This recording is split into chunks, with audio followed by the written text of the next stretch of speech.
Hello, hello everyone. How are y'all doing today? Today we'll be doing some just a nice chill Sunday chill day. So we're just gonna see where our day takes us. Plan for the week, and more than likely we'll be continuing down the paleontology myth rabbit hole. But sit back and relax and get some drinks and some snacks, and I'll see y'all in a second. I have a gift to you.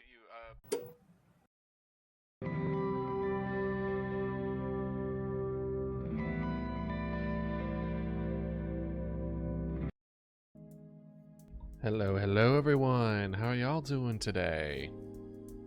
Hopefully well. Having a good weekend? It's been a hot minute. Sorry I canceled y'all with y'all in the last second on Friday. I may have stayed up an entire night trying to get some videos done and then regretted that decision. Oh man. But yeah, no. How y'all doing today? Hey Nate. Hey Canito Pet, how you doing? Dark Scallion. And actually uncover trouble. No. I am sorry, Scallion. Art is a way for expression, for both for good and bad, I suppose. But that's just how it be, you know? As you can see, I updated Mama Dodo's blanket with all the additional stuff that we've added the last couple weeks. So that's how I spent most of my day yesterday, at least. But yeah, no. The process of moving and renovating the new house. My heart goes to you, my guy. I have moved a lot. It has never gotten easier, but it's tough, but it's also fun. So I also envy you a little bit, especially if you can really, if you have the means to really make the house your own. Is super fun, right? But yeah. It's like 100 years old. Whoa. Oh, I was gonna say, you're not removing the whole thing at that point? Because you have to pretty much gut the electricals and the plumbing and everything, don't you? And like potentially there might be lead-based paint issues or anything like that. Oh, thank God. So there's a lot that goes into that kind of shit. My condolences.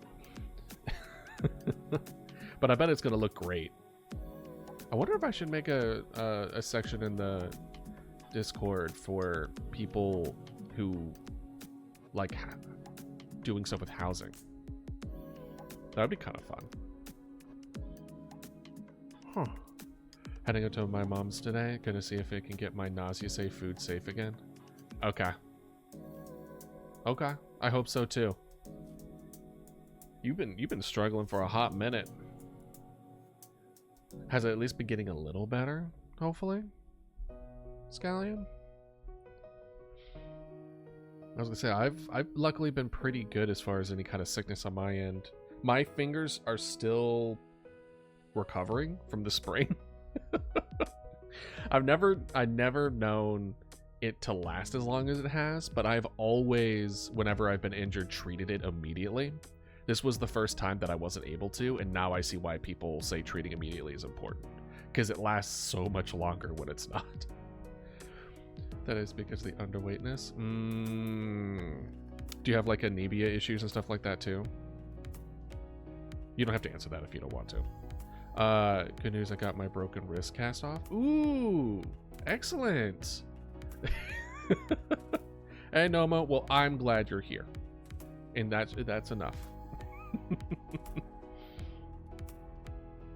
What was the first thing you did with your cast off, Nate? Did you you're like, I'm gonna go throw a ball. I'm gonna drive with the hand that I was supposed to be doing this whole time. Just me not taking care of myself that well. Oh, I'm sorry, Scallion. Well, I hope you treat yourself better. You deserve it. You deserve to be treated better like that than that. Maybe that'll help against your carpal tunnel as well. Or like wrist pain. Because you're good at drawing, and it seems like you enjoy it. So the last thing you want is to make the thing that you enjoy painful. You know what I mean? But yeah, no. I guess this is a general blanket statement. Then take care of yourselves, please. Wait, really got to fix that? Yeah. Actually, a bit of a story time. Hey, Psy dude, how you doing? Way in middle school, when I graduated middle school, I got sick with pneumonia, and I'm like 90% sure it's because there was a person at school that I arm wrestled and lost, but they then told me they had like 104-degree fever, and I was like, why didn't you tell me before we arm wrestled? And I ended up having pneumonia like 2-3 weeks later. So I was like bedridden for like a month and a half. And like I've struggled with pneumonia a couple times in the past. Like shortly after I was born, I had pneumonia. So like it's always been like a weak point. And after I was done, I was really underweight. They channeled sickness through their arm to beat you. They beat me with poison damage. All right, see you in a bit, Dark. And so after I was like out of bed, I was really, really underweight. Yeah, I'm doing good. And what my mom did was that every day for like a good couple months, my mom made me like a vanilla milkshake, and that really helped get my weight back to a healthy level. So if you like vanilla milkshakes, getting some like vanilla ice cream with vanilla abstract, a little bit of milk, like really does a good job of like getting you up to a level what is considered healthy. And because it's a lot easier to drink calories than it is to eat calories. So if you're really trying to like gain weight through drinking, not drinking like alcohol, though that would also do it, but please don't. But but through like milkshakes or things of that nature will like actually do it. I was a big fatty as a baby, and never since I stopped being a baby I've been underweight my whole life. I wonder if there's a correlation to that between people who are like as a little baby they were over, so they kind of like overcorrected, you know? I'm one of those people that it's really difficult for me to change my weight. So it's hard for me to gain weight and it's hard for me to lose weight. So I'm like, my weight is consistent, and then I'll have like a bad week. Like I'll like not sleep well, or I won't work out, or like I'll splurge a little bit and I'll gain like a little bit of weight, and then it'll stay stagnant, and then I'll gain a little bit more weight. So now I am overweight. Like I need to lose weight, but that's after a long period of just gradual increase. And because my weight hates to change, even downward, it's painful. It sucks. I'm just still small. Also, I'm one of those people who could suck up the whole table, no face, beard away like Kirby. Yeah, that's how I was when I was a kid. College saw an end to that. But when I was growing up, my brother and I ate a lot. Like, okay, so my mom told me when I went to college how much money she was saving after I left college. She was saving $400 a month when I went to college, just from food. Just food. That's how much I ate. I ate a lot, and I did not gain weight. It just went through. My metabolism was super great. And I remember one time we accidentally left the freezer open in the garage, and everything thawed. My parents were so mad, and so we had to cook everything that day. It's just one big Costco run. Okay, well, $400 like 15, 16 years ago. That's what I mean. Like, it's probably closer to 600 nowadays than back then. Like 400 back then. Like, it wasn't like crazy difference in money, but before all the whole current inflation issues that we have, right? Hey Puff, how you doing?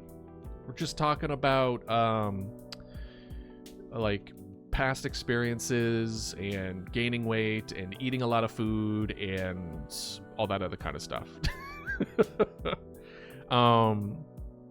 No, but anyway, we had to cook the whole freezer because it thawed, and my brother and I ate like, it was like 60 chicken nuggets, like 2 whole bags of fries, like a whole lot of stuff. Because we just had to, everything thawed. Why? What's going on, Puff? What's going on? It's Sunday. Well, wait, hold on. Is today Monday for you? I remember one of y'all, the day is a little off. Welcome back. What are you eating? What you eating, Dart? Is I felt comfy in my appearance and then bam, underweight. Yeah, it might be a metabolism thing. I mean, it sounds to me that you wouldn't have to like put it too far, right? It doesn't sound like you're way too, like too under. Like you just kind of need to course correct a bit, right? A new timetable? A new timetable? Oh, 75. Oh. What? How are you going to miss a class because you have different classes? Or a different timetable class? So does that mean your classes now move to a different day? And also, is that 70? So does that also mean it's like, is there less per class, or are you getting more per class? You usually have 5. So is it like 5 60 minutes, and then now it's 4 75 minutes, is what I'm assuming? Yeah. 7 classes almost every day. Ooh. Guys, listen. Talking from someone who has a master's degree, I don't miss school. I miss learning. I miss learning and being in an environment of learning and being surrounded by people, etc. But I don't miss school. Homeschooled? I was actually homeschooled for a year. We went in an RV and traveled across the states for a year. 5th grade. I have like 15 minutes of no.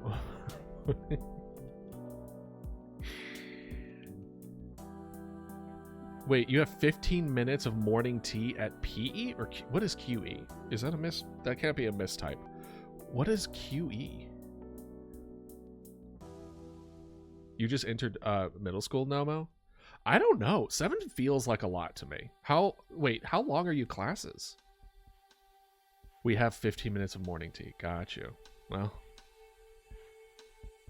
how do you like your tea? See, I'm still trying to find tea that I like. I'm not a huge bitter person. I haven't really found teas that I really liked. I only like tea in one situation, and that's if I'm running a high fever and I feel like crap. Then like it hits the back of my brain like a sledgehammer and it feels amazing. But I'm not a much tea guy. Morning tea equals lunch. Thank you, Puff. I'm thinking legitimate tea. Single class is usually 45. Got you. Okay. So 45, what is 45 times 7? That's 315 divided by 60. So a little over 5 hours of school. That's not bad. And then probably, I'm guessing, like 45 minutes of like lunch. New emote, a duck marching animation for the Duck Army soldiers to use. I thought you already had that, King. I thought you already put an emote for that exact thing. Am I wrong? Hold on. Let's see here. Let's see. I thought I wrote it. Well, oh no, we have the Duck Dodo holding flag with Duck Dodo costume on it. Hey Bear, how you doing? A celestial seasoning peach tea is so good. Okay. I'll keep an eye out for peach tea then. Alright, sounds good. Yeah. Let me know. Like 75 minutes per class. Granted, I know in college we had an hour and a half for each class, and that felt like a slog. which is 20 minutes, but most of the time some students bargain with teachers to let them go earlier so they can order food. Got you. All right, well, as far as that emote, another emote for the Duck Army, what would you want to use it for then? So it's just a marching animation, so we'll just do like instead of a raid emote, it'll just be Duck Army emote. And the Duck Army emote will just be marching for Duck Army soldiers. Okay. Okay. I'll add it.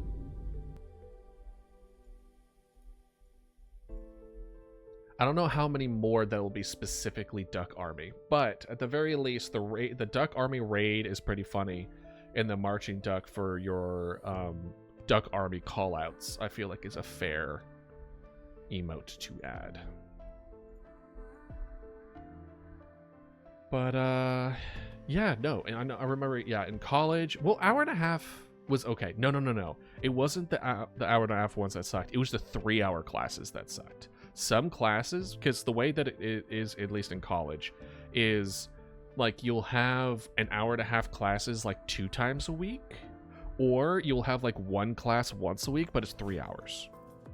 Because credit hours are like weekly basis. So if it's a 3-hour of a class, or 3-hour credits, 3 credits, that means it's 3 hours. Right? So so yeah. Today is the 24th. All right. Well, I'm not the epitome of health. Well, very few people are. Like, I'm sure as hell not. I can't really call any particular person that I know that would also be, I would consider like, wow, this person's like 100% healthy.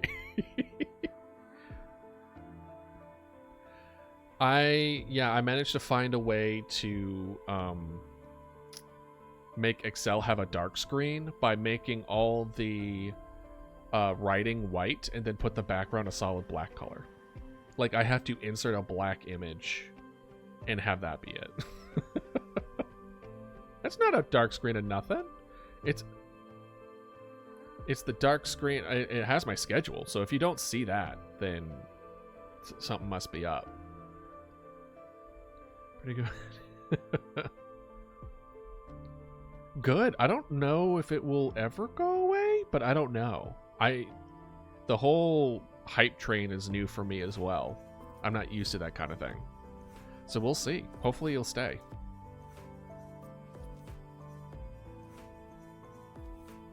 We haven't made the decision quite yet, Bear. He requested it not too long ago. Couldn't I have math not get the train ADHD? Well, I mean, wouldn't that mean that you may have a future in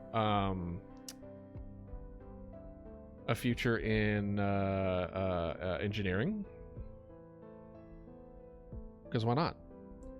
Since you haven't played in a long time. Also, yesterday was a good day. Played my second ever D&D session. Oh, how did that go? Did the first one in a week prior, and D&D is literally the only thing keeping me going. Well, listen, any excuse, am I right?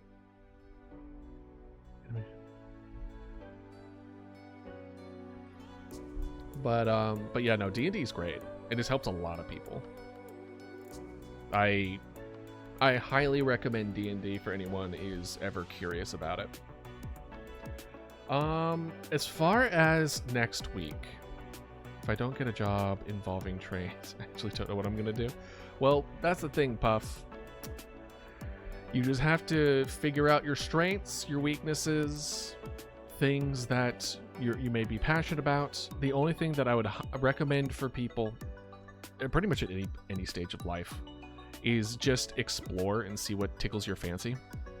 As long as you're trying to, experiencing different things, you'll find something. Right? It's like, if you're not strong at math, that's fine. Maybe you have a strength in writing, or art, or music, or science. Listen, just because you could be good at science and not math, even though that feels counterintuitive, it is true. Like it's a different kind of brain to want to watch birds in the Amazon than it is I want to figure out the rules of the universe, right? When is the first update coming? Oh man, I don't know, man. My goal was the end of this month, and I have been so busy with editing everything that like I haven't even been able to work on it. So who knows? It'll be here when it gets here. I'm working towards it, but man, is it taking a while. Just maintaining everything is just taking too much time. It's just how it be, though. But loathe math? Yeah, then yeah, go science, dude. Have you ever like dove into chemistry? It's a bit mathy, but chemistry is pretty solid, especially if you're good at with mental 3D mapping. Like, if you can picture and rotate a 3D object in your brain, chemistry you might be pretty aligned with that. Met other players' character in a second session, and our characters were literally polar opposites. That's always fun. Refrains from harming, never kills. Meanwhile, there's bird and stabbed a guy to death.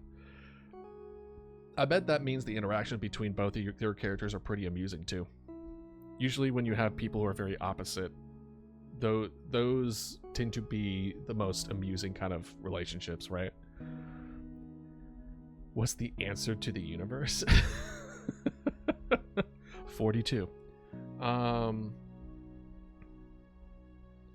But yeah, no. So next, so for next week, here's the thing. Yeah, you get it. When will I play tabs? I mean, it was recommended, but so have so many other things. If you really want tabs to be done, then it has to win the vote as far as like the most voted thing on Discord. But I think at the moment it's Slime Rancher, which is what I wanted to kind of talk to y'all about. Because here's the thing, I downloaded the DLC for Bioshock 2, Minerva's Den. That may take up another stream or so, but here's the thing. I've noticed a dip as far as playing Bioshock, as far as kind of like a general gauge in interest, and we're not getting any new people coming into the stream because it's like not necessarily popular at the moment on Twitch. So I was wondering if y'all would want to either do Slime Rancher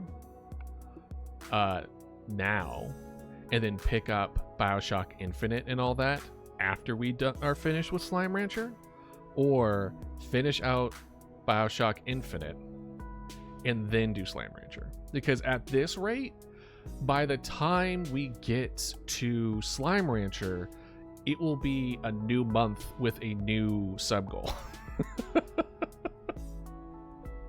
Right? Go for it. I'm just you're playing Fallout, by the way. I haven't played Fallout, so I don't know. I'm not much. I've never played it. But over then he was a little sibling, big sibling dynamic. I had to hold back their character. That makes sense. That makes sense. So y'all feeling slime? Y'all feeling slime? You know what? How about this? We'll do this. I'll put up a vote. How about that? I'm gonna start a poll. New poll.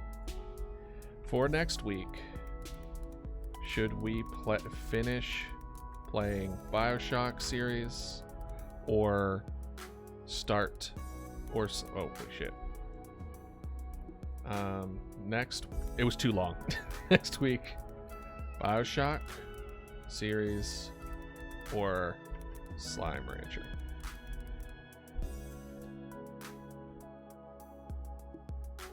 Alright, Bioshock series. Hey Piranha, how you doing? Slime Rancher. Start poll. There you go. Feel free to vote. Feel free to vote. Continue Baldur's Gate. I can always tell you're playing Baldur's Gate, Scallion, because you always post like stuff in the Discord about it. I'm doing all right. I'm doing okay. I I pushed myself a little hard this week, so I apologize for missing out on Friday's stream. I was feeling very motivated, so I was like, I'm gonna stay up all night and catch up with this. Ooh, thank you for the bits. Appreciate it, my guy. Gracias. And we don't get slime nature. I'm never forgiving you guys. We're gonna listen. It's just a preference of which one to do before. Thank you, Piranha. I need to do something special for 69. It's such a perfect amount of thing. No, Piranha, stop it. Did you just get paid? What the hell? Hey, Ratty, how you doing? All right. Okay.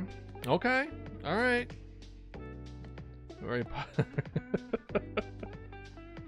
All right. So what this means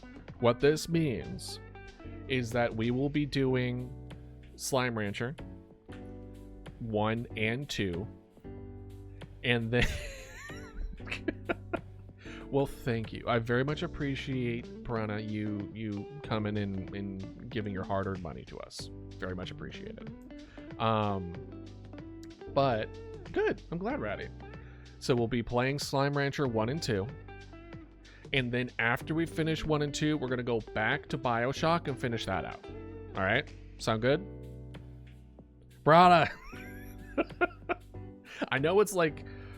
Well, it's technically not 69 cents, which makes you pay more for it. But... literally pennies on the dollar. But thank you. Stop it! Stop!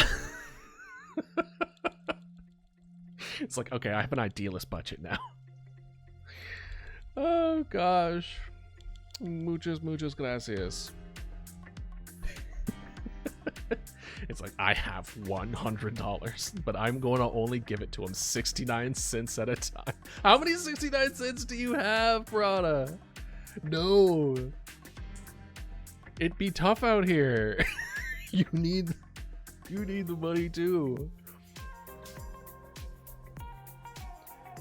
Oh my gosh. An extension Slime Rancher player?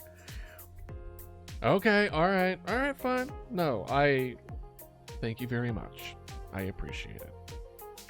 There. Better? Happy? Are you happy now? Damn it.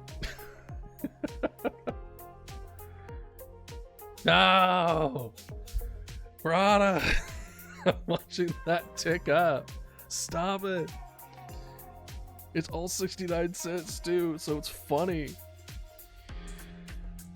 Oh god.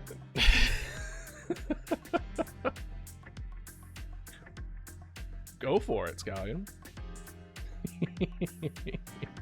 Well, I think in total it's... Well, I have it up. Ooh.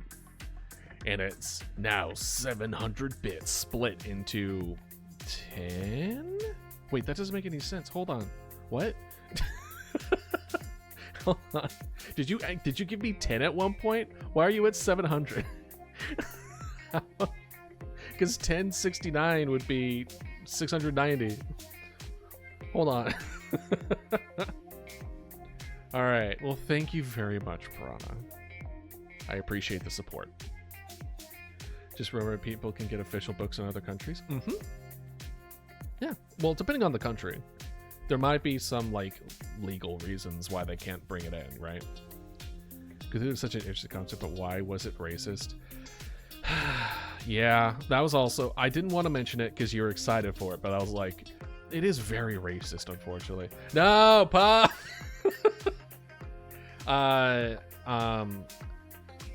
Lovecraft was notoriously racist, unfortunately. As much as the beautiful not the world he created, it it wasn't. I forget what actual like quotes there is, but there's been quite a few quotes that is like so it's kind of one of those things where you love the world they created, but the person who made it, you kind of want to like keep them a bit away from the thing.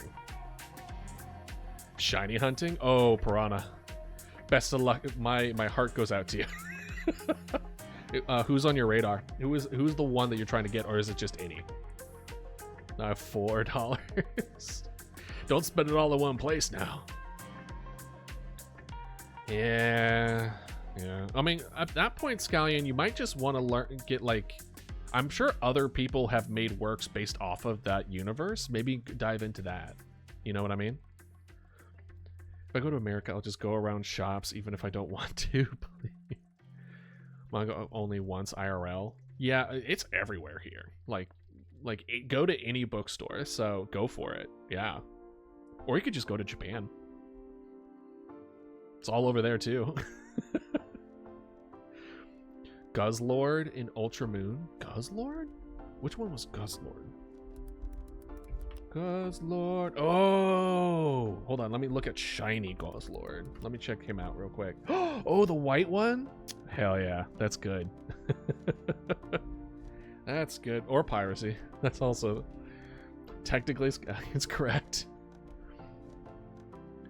No! Stop it! All of you! Stop throwing your money away. Just because Mama Dodo eats it doesn't mean she'll get... You know what? I won't even finish that sentence. She's glaring at me. So you can make it literally casually in a bookstore. Sounds like a whole cyberpunk thing. If you want, tell you what, Nomo. Tell you what. Next time I'm in a bookstore, I'm not very often. If I see like a manga section and stuff, I'll post it in Discord just for you. How about that? So you can kind of see what we, because there was like a hardcover Berserk at the bookstore I went to last, which was really cool, like leather and everything. It was so good, but it was like $80. It was so expensive. That is true. Technically, yes. Puff, you are technically correct. It's great. Yeah, no, it's really cool. It's really, really neat. But again, you need, listen, if you're gonna want physical copies of manga, you need money. It's such an expensive hobby. It's so expensive. Oh, why is my cat just sitting in the middle of the room? I mean, that's just a cat being a cat. Is there like a beam of light like lining from the window down to the center of the room? Because if so, that would explain it. My parents don't let me get a job. Well, I mean, you said you were in middle school, right? Aren't you too young at the moment?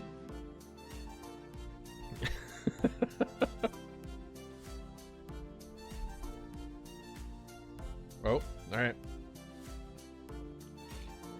Yeah, I was gonna say, like, you might be too young.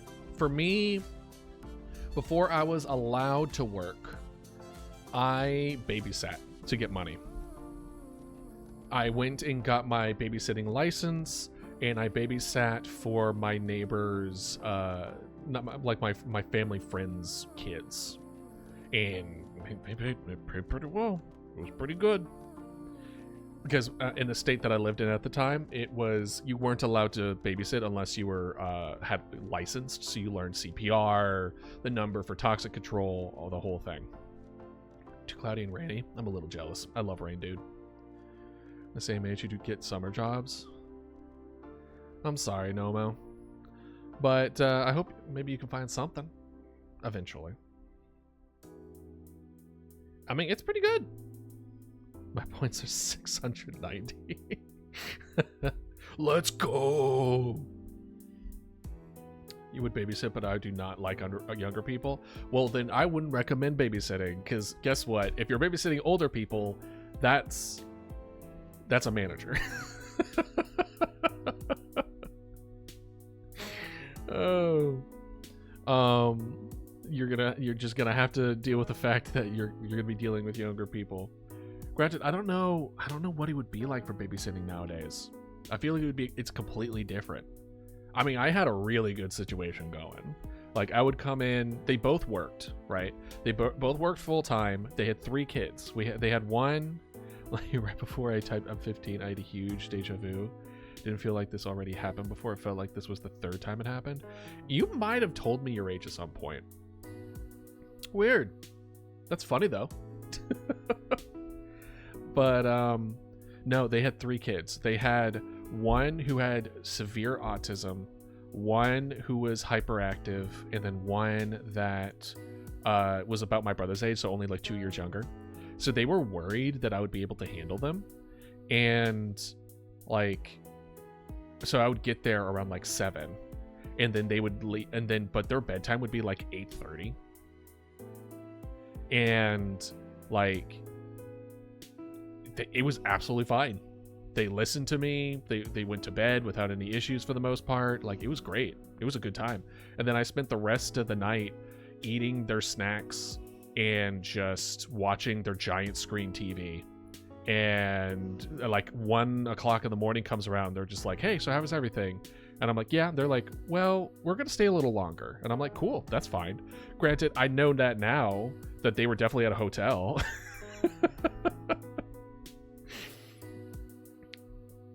And and I remember the first time they came back, they were just like, all right, give us the damage report. Like, what happened? And I was like, nothing. What do you mean? And they're like, nothing happened? I'm like, no. What do you mean by that? And I'm like, yeah. He's like, what about the one who had severe autism? It's like, yeah, I put on their favorite movie and they went to bed. And they just kind of looked at each other and then back at me, and they're like, what are you doing next weekend? Because apparently they they've had issues in the past with babysitters where for whatever reason he just didn't like them.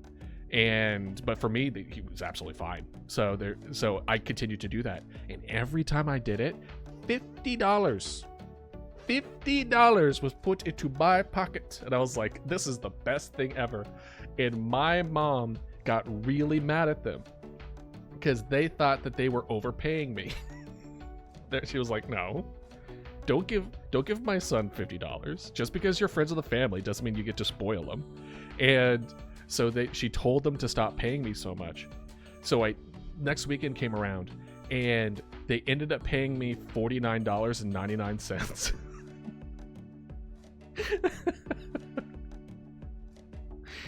Oh god, it's so funny. But I bought my first thing from that money.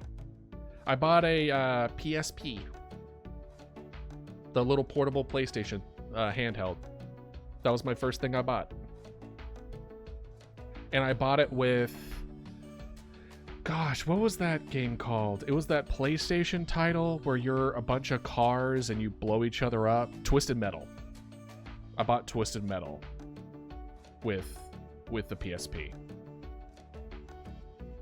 It was good. It was fun. It was worth the money. Oh man.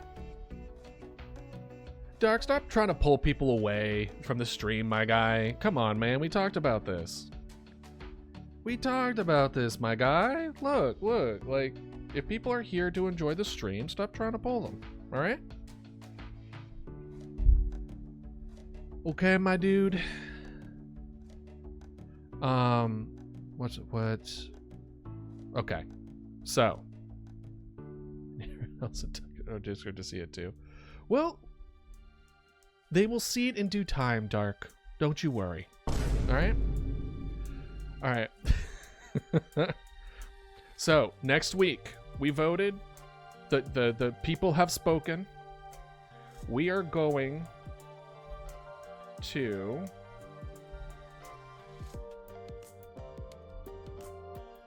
we're going to do Slime Rancher next week.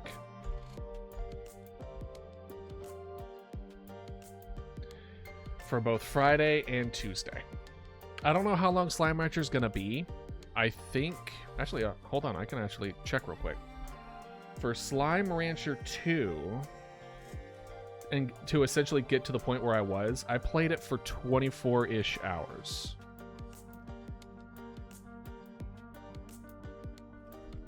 That is about... So that's like, what, 6 streams? For the second game? Not including the DLC. Granted, there was a good amount of time where I was like making things look pretty and putting everyone in certain cages and stuff like that. So, but I have both games ready to go. Well, not ready to go. In fact, I'll install the other one like right now.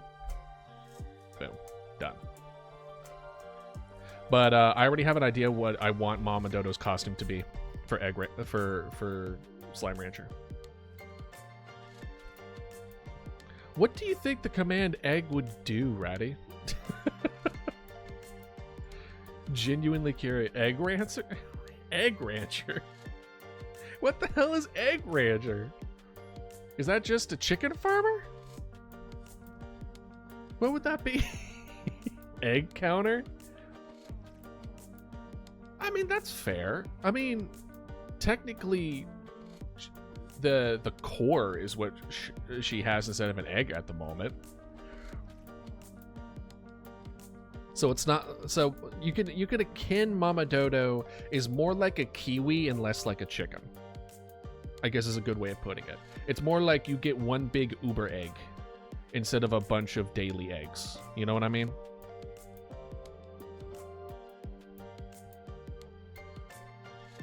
Okay. Okay, I can see what you're saying. After some time, mini Mama Dodo hatches from it. And just have them like walking on the bottom of the screen or something like that. Similar to like stream avatars. Which I think, essentially given up on, unfortunately. Or at least making the custom sprites for streaming avatars. Maybe I'll go back to it if there's enough push for it. Actually, now that I think about it, I wonder if I should put up a thing on Discord where it's like different potential project ideas. And then those people can like... It's similar to how we do the game voting system. It will be like things to add to stream voting system. So in this case, adding egg avatars, I guess, to it. If I could eat 3 meals made of meat or eggs from prehistoric animals, what 3 meals would I eat? Ooh, a sauropod egg would definitely be up there. Meat-wise, what would be good? What would I feel like would have a bunch of fat on it? Because that's what really determines a good... I'm not saying I would choose a dodo, but I'm also not saying I would choose a dodo. Putting a bird feeder next to the window with a cat perch was a great idea. That is certainly a trap. I've never heard more of an anglerfish situation than that. Because it would be hectic otherwise. Oh yeah, definitely. A hadrosaur? Yeah. Hadrosaur meat? Hadrosaur meat would probably slap. It would probably taste pretty good. So sauropod egg, hadrosaur meat, and then what else would be a good one? Do you think pterodactyls, or any of the flying, prehistoric? Do you think they would taste like chicken?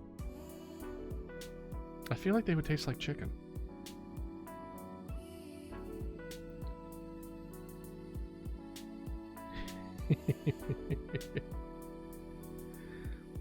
Steamed Anomalocaris.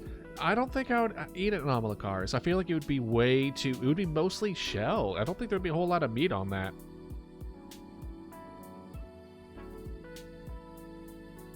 Ooh. What was the... Hold on. What was it called? We added it to the blanket recently. What was it? I think it was Longus Squama, I think is what it was. I don't think it was Burgess Medusa. No, that Burgess Medusa was the jellyfish. I would say, yeah, I think it was Longus Squama. Was it lead sickness? The one that looks like a whale? I thought no, not big salmon. I don't want big salmon. I want the one that looks like a whale. The predator, the carnivorous whale. Arthroplora would definitely taste like, yeah. Yeah, it would be, it probably wouldn't be poisonous. With that size, it wouldn't need to be poisonous. Swamp dodo is Caprosuchus. That's the alligator, prehistoric alligator that has like long arms and legs that would just gallop at you. It's pretty good. What would Tully Monstrum taste like? For whatever reason, I think it would taste like oyster. Kind of like a horse alligator, yeah. But it's Swamp Doggo is what people have kind of named it. Hold on. Caprosuchus, I'll pull it up real quick, just for y'all. Where is the thing? Caprosuchus. And then, boop, this guy. This is Caprosuchus.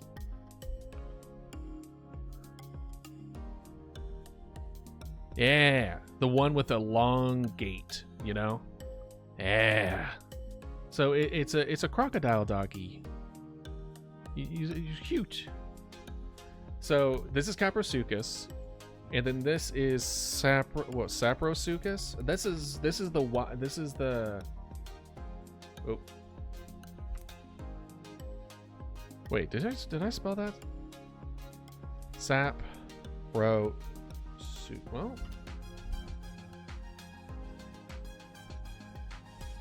What is Saprosuchus? Hold on, Sarcosuchus. Okay.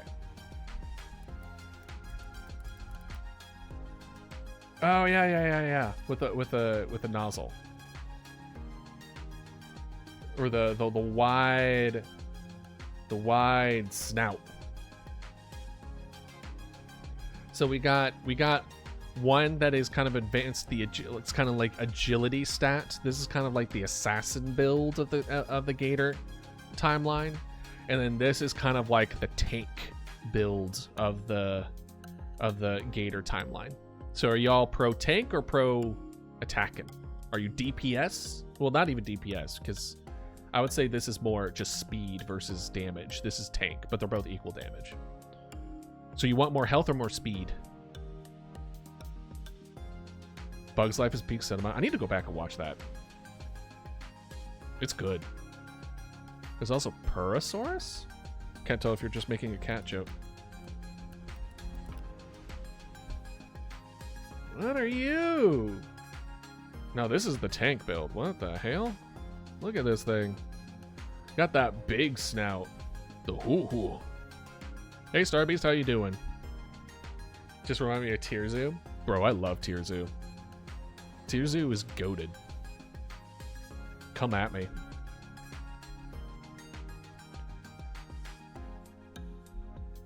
It's good shit.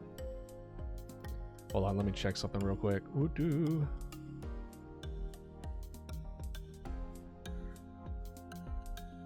All right. Go back.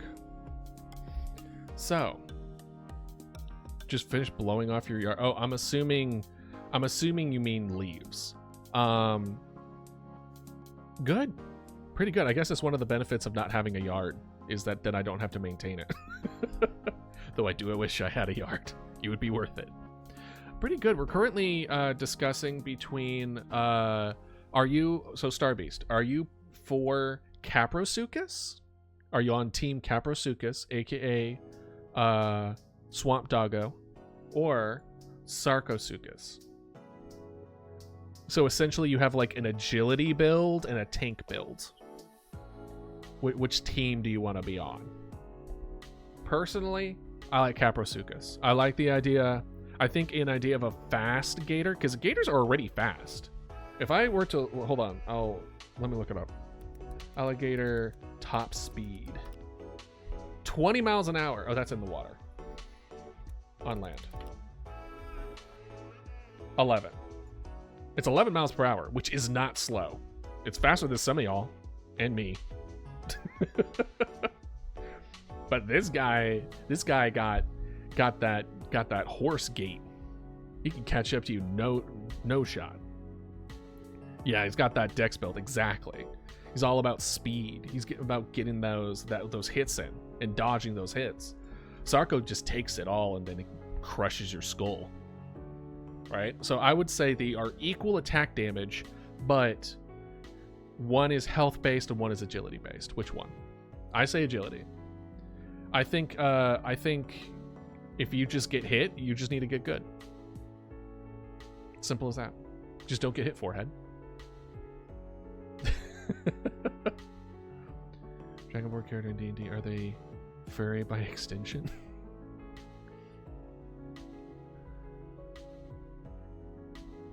I was gonna say, I think it kind of depends on why you like Dragonborn and whether or not how you feel about certain reptilian traits, right? I thought I was going to need to put down a character. No, bro, pick like whoever you want to be, whoever you want to be, and also like, who cares if you're a scaly? Like, don't like what you're gonna like, right? I should make a poll. All right, bet. Let's see who wins.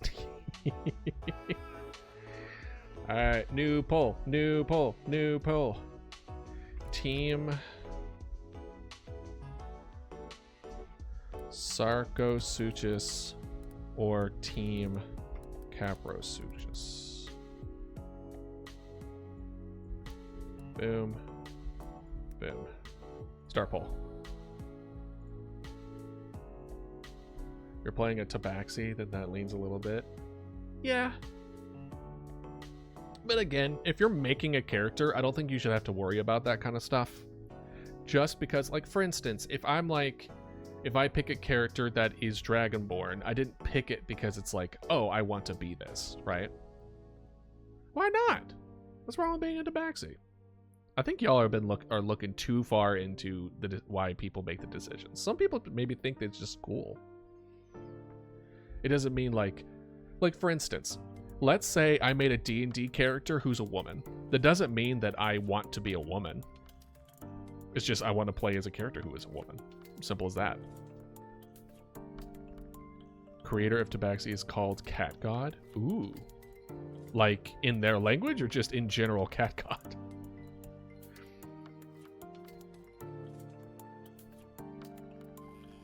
Caprosuchus won. Let's go. Come back to stream. I want to be a woman. You came in at a bad time. No. Basically, I was saying, just because you want to be a certain character in D&D doesn't reflect real life. It can, but it doesn't have to. I'll be called a furry, which I have already been called, and even if I don't get called a furry, people will start calling me a cat boy, and I do not want to be called cat gnome again. That's fair. I can see, especially in middle school, that usually is like peak, like, you're different. An OC and a Paleomancer? Sure. Go for it. I'm not gonna... What, you think I put an IP... Like, do you think I sat around and was just like, yeah, I'm the first one for Paleomancer, so now no one can ever make Paleomancers, though. Not, if you do, I'm going to sue you. And I have a... I have protection on the phrase and the idea and everything about it. It's like, no. Like... If you rip off exactly what I'm trying to do, I'm gonna probably be upset.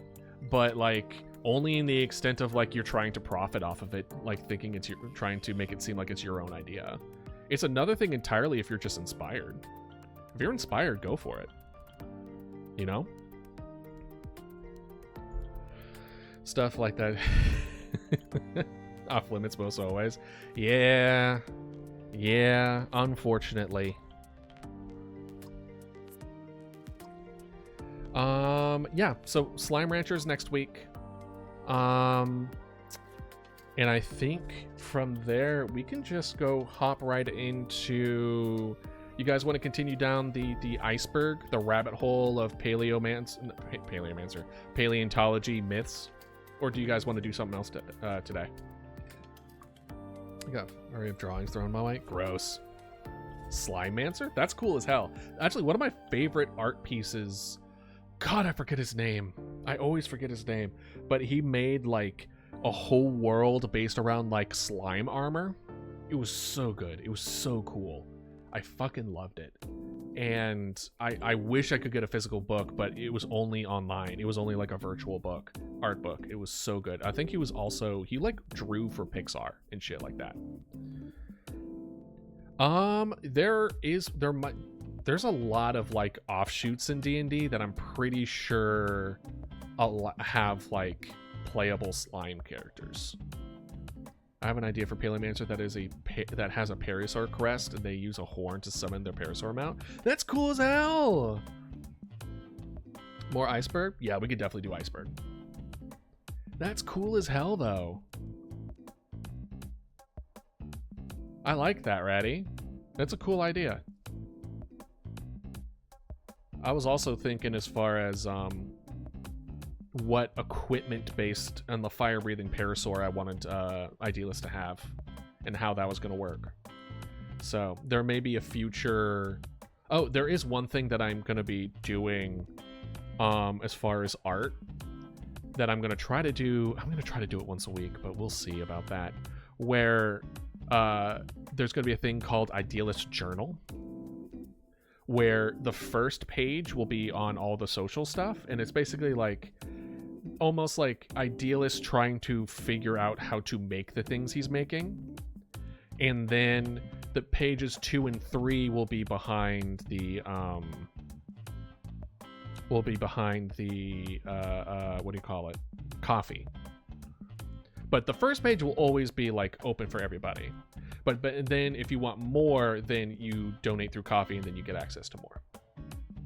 Yeah. And I want to try to do it so that I do a set of those every week, because that's the shit that I've been wanting to this whole time, and y'all, it's been very well received as far as the last couple drawings I've done, as far as like background stuff for Idealists. So, but yeah, Starbeast pretty much bone armor to an extent. Essentially, he's able to utilize his summons as equipment.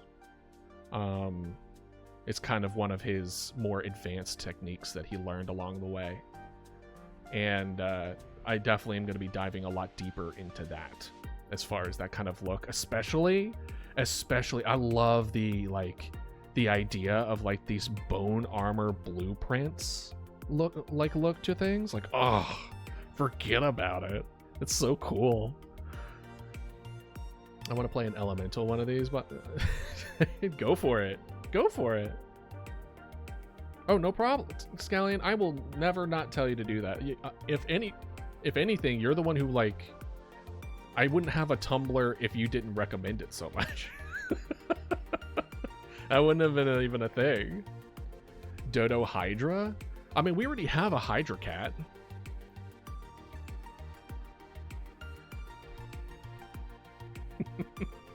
Made of bones? That'd be so extra. Would Idealist be a mentor for other Paleomancers in training? I can see that. I think he would be a reluctant mentor. I don't think he would be super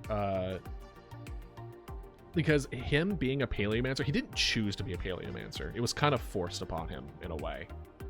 So as far as him being a mentor for others, I think he would do it. And especially since he used to be a teacher, you know what I mean? Like, he could not do it. He has got the instinct for it, but man, he would just be like, I have a lot of negative feelings about this. Is the Gojo Paleomancy? A bit, yeah. Kinda true. I mean, I don't gotta put down a character. I was really bored one day. I made a new character, wanted to make either a Dragonborn or Tiefling. Yeah. I mean, Dragonborns are cool as hell, dude. Especially with, like, Breath Weapon and stuff like that. And they have increased AC. So they due to, like, the scales. So, like, mechanically, they're pretty strong. And then, like, flavor-wise, especially if you can kind of go down the rabbit hole of, like, different species of dragons and different sub-races. And have you heard of the Raptorborn race? No. What is Raptorborn? Is that a thing in D&D? Is that a thing? It sounds cool, though. Is that kind of what we were talking about before? With, what what do they call it? The Avis sapiens, but the raptors. Kobolds are kind of gonna be a thing. Yeah, it could be homebrew. Actually, there was one homebrew race that I did. We only played like, unfortunately, at the beginning, and then everyone couldn't make it anymore. But I did play a homebrew. Oh gosh, what are their names? They're half person, half spider. Not arachnids. Arachne.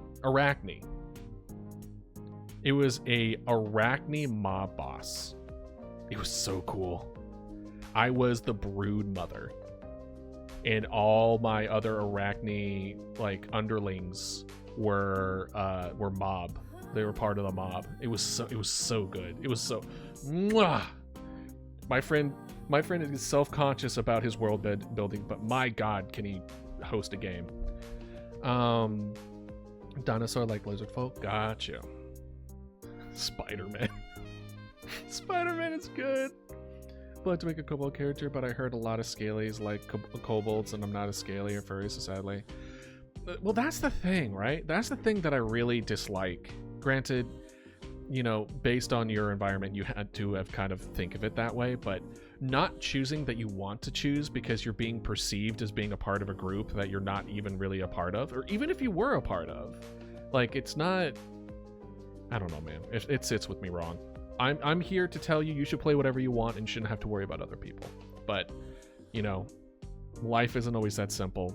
But no, at the very least, I, Idealist, will not judge you for what you want to play. If you want to play anything that is referred to as scaly or furry, do that. And if you want to identify as that, I am also fine with that. I am not going to sit here and make fun of you for it. Because everyone gets to like what they like, right? There's so many worse people and worse things to like in the world than to be like, I like scales and fur. You know what I mean? It's like, there are people, there are a lot worse things happening in today. I'd rather worry about global warming. Like, I have other things on my radar of things that are pinging. I don't need that, right?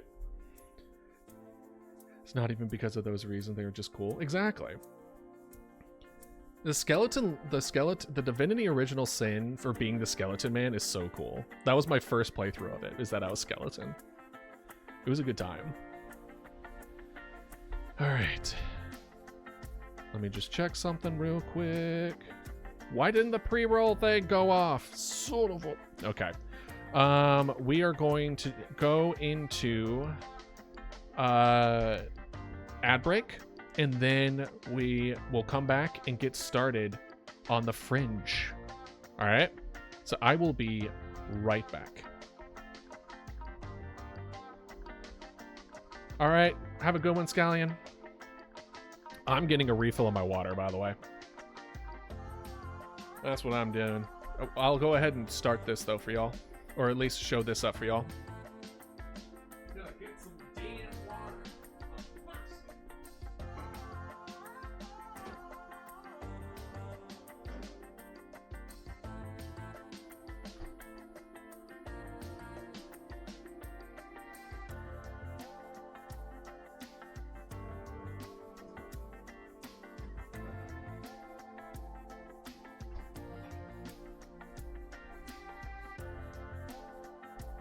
Alright.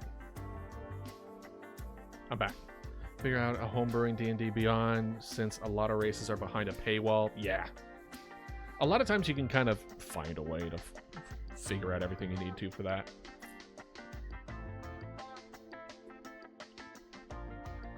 Gnome Artificer? Yeah. Verdant Warlock. What are verdants exactly? I forget. People are dying and people are more concerned about those who like cartoon animals. Yeah, that's kind of my thought, Ratty. There are a lot of worse things that people align themselves with than liking cartoon things, right? Absolutely crazy that bot, even normal goblins are free. Or not. It's not even normal goblins are free. Yeah.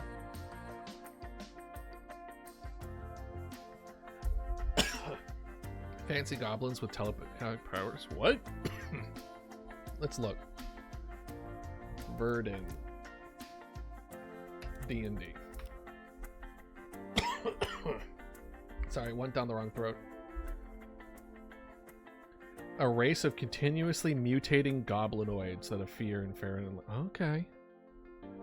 Okay. So they're like alien, like advanced goblins? Okay. Interesting. Interesting. The Joe Cat's races video? Got you. Okay. That makes sense. I'm excited to see what we're going to go into today. Like, it has been a wild few weeks going through these. I'm still... I've recovered from the whole 26% thing. But man. Man. Bunch of Dodos come together and form Dodo Megazord. Like a Dodo King, like a Rat King Dodo.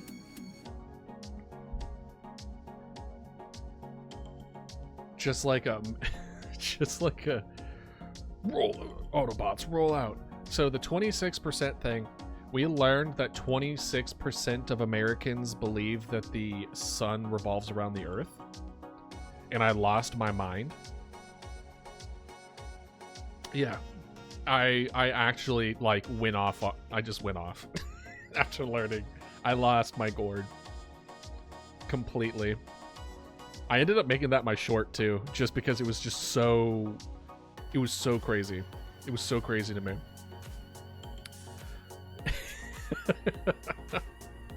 26%. Oh, man. All right. Shall we dive into it? Okay. Martian fossils. In 1984, a Martian meteorite called ALH 84001 was discovered, dating from a period when the planet still had surface liquid water, and it was covered in microscopic worm-like filaments called nanos. In 1996, these were identified as evidence of prehistoric extraterrestrial life by NASA research team. However, the identification remains controversial, with the mainstream consensus being that they are inorganic in nature because similar nanos can be found in Martian rock outside the habitability zone, where water is not present. Okay, it's just... There's been a couple of those previously where it's like, oh, this looks like a thing, and then it's like, no, it's just a very unique form of rock formation, right? So, understandable. I have not played Don't Starve together, but I have heard nothing but good things by that game. There was one person I was going to try to play with, but they couldn't figure out how to make it work on their computer, unfortunately. I played a little bit of Don't Starve, but I never played Don't Starve together, and I only played it for like a few hours, so I never really got the full experience of it. All right. Dimetrodon is a direct human ancestor. Direct human ancestor? Like, it goes from Dimetrodon to human? It's canonically the sequel? Oh! I did not know that. I thought it was just the multiplayer version. In popular culture, the sail-backed Permian animal Dimetrodon, which is... I really do like the Dimetrodon. I will say it's like the Permian animal, you know what I mean? Is often lumped in the same category with dinosaurs, which is not. The reality is more intriguing as they are synapsids, or mammal-like reptiles. From the Sphenacodontia, I can read, clade, which also split off into therapsids, from which modern mammals evolved. While not really a direct ancestor, more of a distant cousin of true mammals, this hasn't stopped pop science outlets from hyperbolically claiming that Dimetrodon was a direct human ancestor. Got you. Add Dimetrodon? Hell yeah. All right. Oop.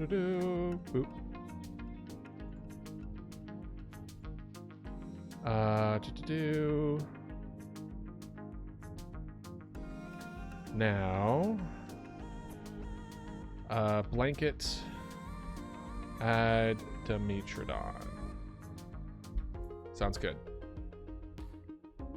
Sounds good indeed. We're gonna have to make the blanket bigger soon. I got gifted by a friend. I said all Don't Starve Together, and the DLCs, the RG. Wow, you went hard, Nomo. Damn. Even without having played it, so when I played it with a friend, I was walking wiki, and I actually learned the power of the phrase, yes, queen, while playing it. Playing it. Like, I wonder, when it comes to this blanket, I wonder, like, do we want to make it so it, like, stretches all along the sides of the stream?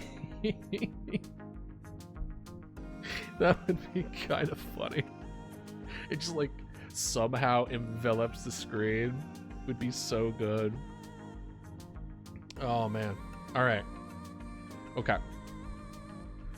So, basically, Dimetrodon is a direct human ancestor, is basically saying, no, not quite. It wasn't a mammal. It's just mammal-like. So, we didn't come from them. Or no, it's not saying that. It's saying that the line of Dimetrodon is not linked to mammals. Gotcha. Brought to life by a drunken idealist doing experiments. It's just idealists sewing in the background, using like old extinct spider thread. I was about to ask y'all, what extinct, like, non-spider would you think would have the ability to make web in the past?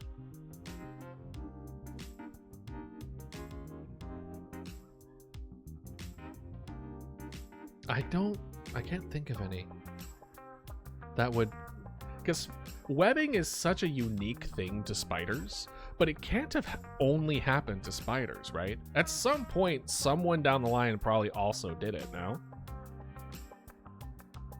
I don't think anything ocean life would do it. I'm thinking, like, it would probably be in the trees. So some kind of, like, tree-dwelling little guy who could also make webs. I think I just need to learn how spiders make webs. Anyway, glacial cosmogony. The idea the Earth is surrounded on all sides by the ice wall. Common among flat earthers and iceball Earth theorists. Iceball Earth theorists make me laugh. For those that don't know, the iceball Earth theory is the one where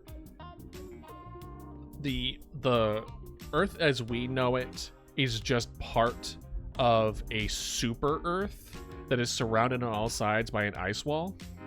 So the Earth exists, but it's bigger than what we think it is. It's really funny. Hold on, maybe I could find a thing. Iceball Earth theory. Yeah, like that. The real shape of the planet. It's an advancement of flat Earth, where the Earth is flat, but it's surrounded by an ice wall, which is what flat earthers believed. But then iceball Earth is that the Earth as we know it is flat, and then there's an ice wall, and then there's a bigger super Earth that is possibly hollow.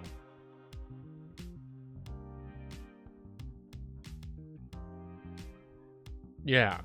So they went full, the Earth isn't round, it's flat, to it's flat, but it also is bigger and also round. Yeah. Yeah. The phrase Yes Queen was a summon spell? Oh. I was a character named Weber. Oh, Weber! Fuck yeah. Yeah, Weber, we saw him in Cult of the Lamb. Saki couldn't fight well, and my friend was too scared to fight it, so I led the boss to a forest. And since I had a spider queen near it, a spider queen is a mini boss. Oh, you made them fight each other. Got you. Got you. Boss hit the other spider queen. That's so funny. Oh, man. That's funny. That's also very smart to try to get the bosses fight each other. Mwah, beautifully done. Joiner's flat earther for real. All right, Hutton's Abyss of Time. Abyss of Time sounds like a domain expansion. James Hutton is credited for the discovery of a deep geological time for his observations in the Cigar Cliffs. He saw that the angle of the rock deposits there could only have occurred over much longer periods than the few thousand years posted by biblical literasts. Ooh, what are you adding, my guy? Furthermore, he saw no evidence that this had occurred suddenly, as with the theory of short biblical accurate history punctuated by occasional massive geological catastrophes. Legit had 2 Spider-Queen sleeper agents spawn. You activated their trap card. Hutton's theory of uniformitarianism inaugured huge breadths of time during which incalculably slow but consistent progress had created a modern geology of Earth.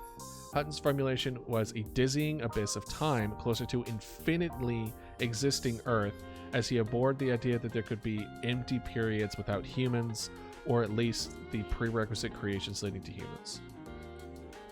Man,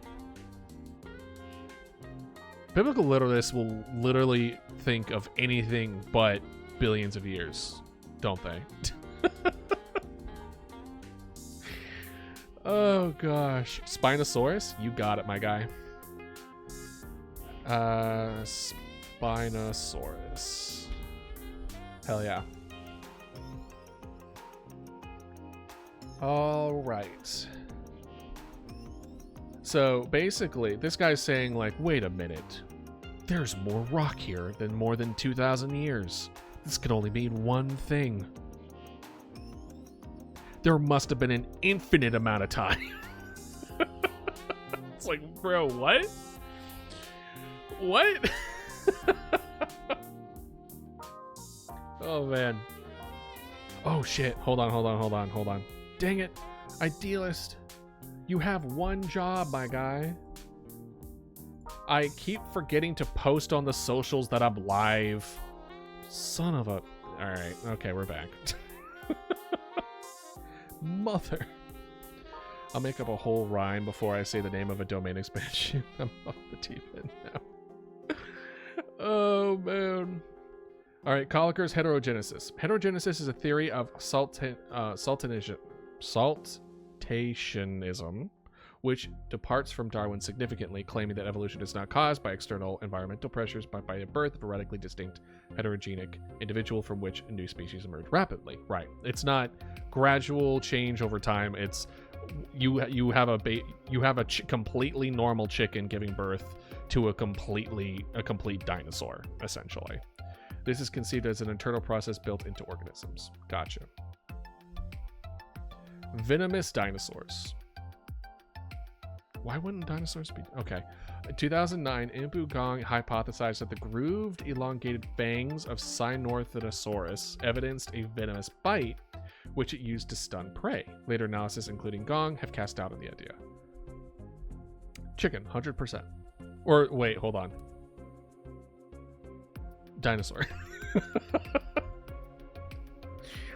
I was trying to think of like... It was like the chicken or the egg, and I'm like, shit, hold on. Let's see. Let's check this guy out. Oh, got you. Just a little guy with the little front teeth. He used to talk like this. He talked this. Chicken made the dino. I think they're not related, if I remember correctly. He's the inspiration for Archaeops. Oh. Gotcha. All right. Polygenist theory. Although Darwin himself firmly believed that all humans shared a root ancestor, monogenesis, was a fierce opponent of slavery. His ideas were used to back up pre-existing creationist notions from the likes of Cuvier and Agassiz, held in which there were multiple creation events all over the world, producing different races of humans. Gotcha. So it's not everyone came from one. There's like, with skin color is a different evolutionary tree, which is baloney. Not quite. I think they're just cousins. I don't think it's an inspiration, but I do think they're probably related. But I don't think it's a core in between. Excuse me. They would like a lot of the theropods in that group look similar, so it wouldn't surprise me if they were just closely related versus coming from. After Darwin, adherents of scientific racism. This isn't normal racism. This is scientific racism. Such as Henry Fairfield Osborn, Ernest Haeckel, and the anthropologist Charlton. I wish that was Goon. I really do. Continued to argue that the races were too distinct to have come from the same ancestor. Melanin, my guy. It's called melanin. In that each human type had emerged from a different primate ancestor. The few scientists who attempted to reconcile the view with the growing body of evidence against it in the 20th century were often led into dubious avenues of research. Kuhn, for instance, was privately convinced that Bigfoot must exist to explain the origins of native North Americans. What? Bigfoot was a pre-ancestor to native North Americans? It's very racist. It's not just normal racist, it's scientifically racist. Jesus, dude. My God. Listen, no, Bigfoot has to exist. Or else how did Native Americans get here? Is a wild claim. There's only one human race, Homo sapiens. The only race is Neanderthals or something like that. I mean, we did, like, merge a bit with Neanderthals. There was many glaring flaws in this position and outside of figures on the racist fringe, such as Oscar Kismarth. Human intelligence evolved from brain-eating colds. In certain extremist religious adherents, it is now a relic of an ugly past. Yeah, no joke. Yeah, gross. Richard Sharp Shaver Rock Books. That is kind of a tongue twister. Richard Sharp Shaver Rock Books. I keep on wanting to say boots. All right, see ya, Nomo. Have a good time. Enjoy your rhymes. Oh, we will. We will certainly have fun / give even less hope for humanity in general. Shaver was best known for the Shaver mystery. My God, I woke up this morning and my hair was gone. Who could have done it? A series of supposedly true stories in Amazing Stories magazine about an underground world of abandoned Lemurian ruins, devolved Atlanteans, and sadistic robots. Sadistic robots? The fuck? Who routinely seize humans from the upper world to torture and devour. Hold on. So let me get this straight. There was devolved Atlanteans with sadistic robots living in Lemurian ruins, abducting and eating / torturing people. Yeah, I was going to say, this sounds like a Warhammer thing. This strange insight was delivered by Shaver by telepathic communication by an underground Lemurian. Oh, well, excuse me. I didn't realize telepathy was involved. Well, that adds a little more credibility. Later in his career, Shaver started publishing rock books, which were his archaeological interpretations of Atlantean images and text in various natural mineral features, geofacts. Shaver's images of the faces he can discern from the rocks were quite evocative and have entered the canon of outsider art or folk art. That's... I was going to say, like, that feels like a mental illness, right? It feels like you're seeing images in rocks, you're hearing voices from outside your head that's trying to tell you about these people that are devouring and abducting other ones. That feels like an untreated... It feels like this guy needs to take the meds, right? Am I wrong? I apologize if that's insensitive, but that's my first impression. Rockomancer. Dinosaur extinction caused by eggshell pathology. Diseases in the egg? In 1979, H.K. Urban identified a sequence of dinosaur eggs from the KTPG boundary, which is the boundary for 65 million years ago when the asteroid hit, with various pathologies, some near solidified, others with abnormality thin shells. From this, he inferred environmental change, which had caused widespread eggshell pathologies, causing extinction. Got you. Okay, well, good. And by the way, guys, if I ever cross a line, feel free to call me out on it. I'm not ever gonna like respond poorly for like, hey, you went a little too far. I try my best. Okay? But I'm only human. Unless I'm also a dodo. Dodos are also not perfect. Jefferson's mammoths. I wonder if these are the same as the Atlantean mammoths that were kept. Oh man. Thomas Jefferson had a lifelong fascination with mammoths. To be fair, mammoths are really fucking cool. So that's kind of... It gets the green light for me for that one. In 1787, he published a rebuttal to French naturalist Comte du Buffon's theory of American degeneracy by spotlighting the size of the American mammoth. So humans are degenerate because mammoths are big? That's... I don't even want to know what they thought of Africa with elephants. Granted, mammoths I think are bigger than elephants. I think they were.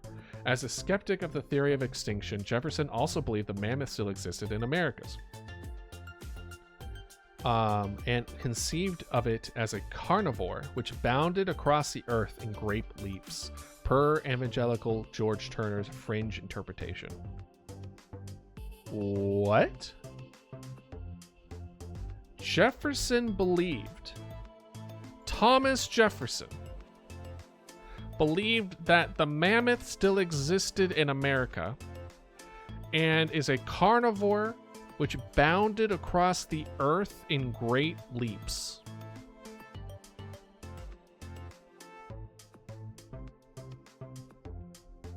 What?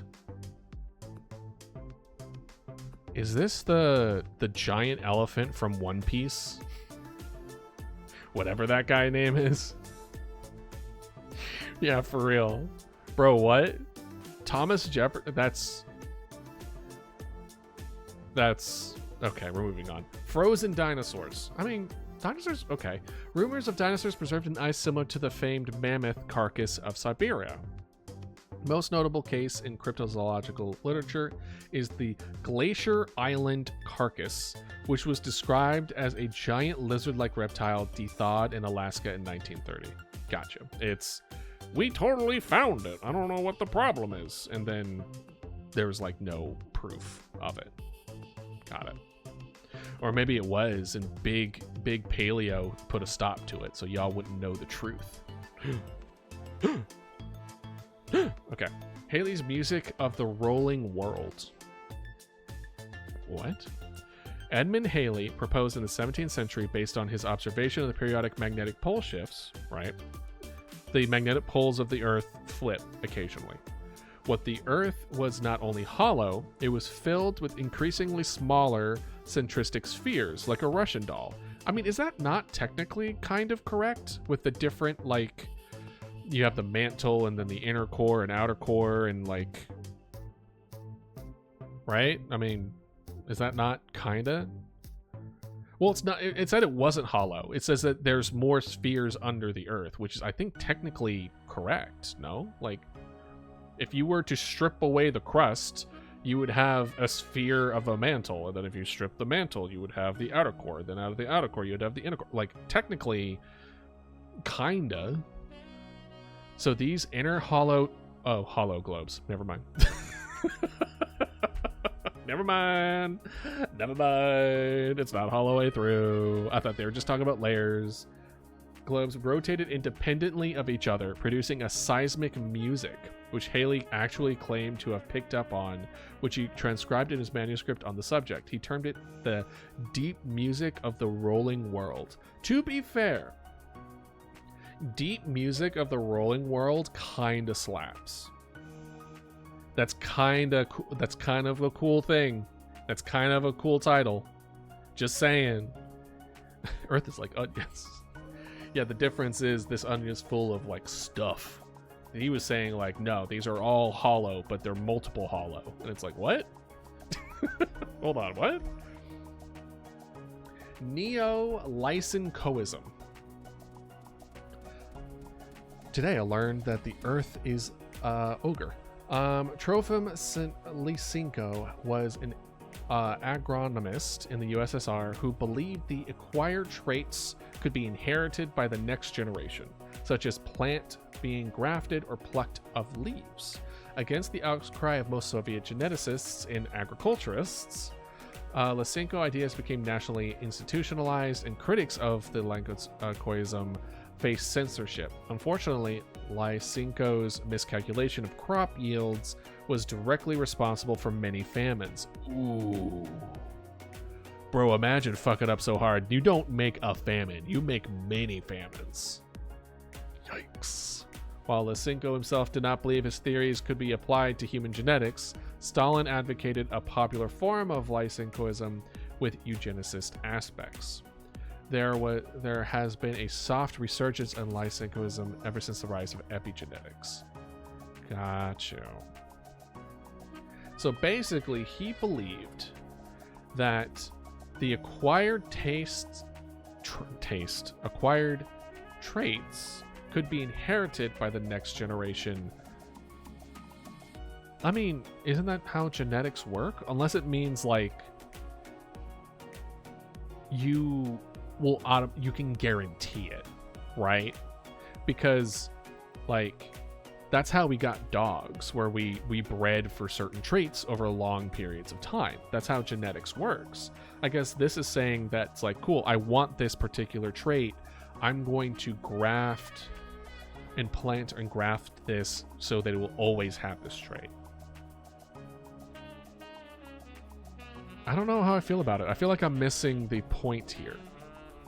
I guess it's bad in the sense that the crop would have the exact same genetics, which is bad for disease.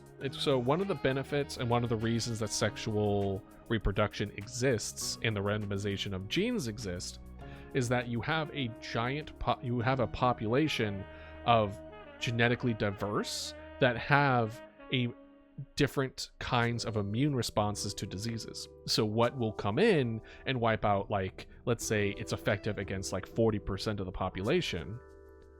Yeah, there's also asexual reproduction, which is like budding. But asexual reproduction is also something that the bananas we eat, they are based off of asexual reproduction, in that every single banana, actually I don't know if it's asexual, but I do know that they're all clones of each other. There is zero genetic variability to bananas, but that also makes it so that bananas are very, very susceptible to diseases, because if it affects one, it will affect them all. They are very, like, it's a survival thing that you have variability, because then you won't have one thing that kills everybody. Yeah. Can you tell that I have some biology background? Just a touch. But yeah, no, it's interesting stuff. I'm not 100% sure I'm understanding this completely, but it sucks that they try to apply something that they're trying to do for crops into eugenists. That sucks. And also sucks that it's responsible for famine, so he was way off. Or at least didn't consider the ramifications of making genetically identical crops. Anyway, astropaleontology, the hypothetical study of fossils or extraterrestrial organisms. Gotcha. It's fossils of aliens. Which, I mean, how would you be able to tell? Have you seen maybe our big man, our Tolly, which is considered the only one in its genus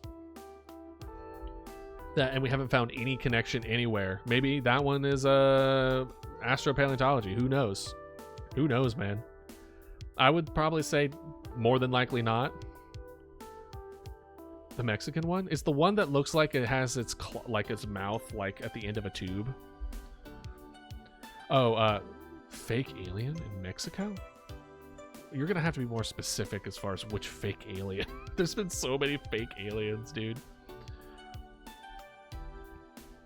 Ray Stanford Psychic Paleontology. There's a lot of like, I can talk to it with my mind kind of these. But then again, we're on a pseudoscience iceberg, so. The dude apparently made a bunch of fake aliens. That guy should just go into movies. You should just do like props, right? Ray Stanford was a gifted American amateur paleontologist known for his incredible ability at finding fossils in his vast private collection. He was a controversial figure in paleontology for his outspoken views on scientific gatekeeping and his reticence to share his mending finds. Moreover, Stanford was a firm believer in UFOs, which remained his primary field of study, and claimed that he had telepathic encounters with aliens who had given him the ability to find fossils. That's crazy. That kind of, I was really hoping, when I say incredible ability of finding fossils in his vast private collection, I was so hoping that it would have led to like, this guy finds a lot of stuff and also he has psychic powers. And then that would have been the end of it. I would have been like, oh, intriguing how he's able to kind of like put those, right? Hey, Hollow, how you doing? But the fact that he gatekeeps his findings and like how he goes about doing stuff kind of sucks. Oh, you know it. You know Hollow. If you're ever curious what's on the blanket, do ! Blanket. You can see it on the top right corner, right under the giant centipede-looking guy. On the right side. We have a lot on there now. And we have 2 more that was added today. So we have even more. And I'll be making the blanket bigger and or making the dinosaurs smaller. So we will make room on the blanket, so don't you worry. All right, permanent darkness in prehistoric times. What? Did the sun not exist? Thomas Hawkins wrote several early works on prehistoric Earth in a prosaic hyper-Miltonic style. Well, I mean, the dodo's technically in the blanket. Sorry. One of the strangest, most persistent claims across Hawkins' work was that ichthyosaurs and pterodactyls lived in perpetual darkness as the sun's light, right, Starbeast? I'm with you on this one. How did the plants exist if the sun didn't? As the sunlight, even if it existed back then, which he doubted. He doubted the sun existed. Guys, it was millions of years ago. There's no way the sun's that old. Could not penetrate the atmospheric layers of smog, which maintained a permanently nocturnal surface. And through contemporary account of Hawkins' work can be found in the Ralph O'Connor's book, The Earth on Show. That's wild. Imagine being like... I find this one funny right here.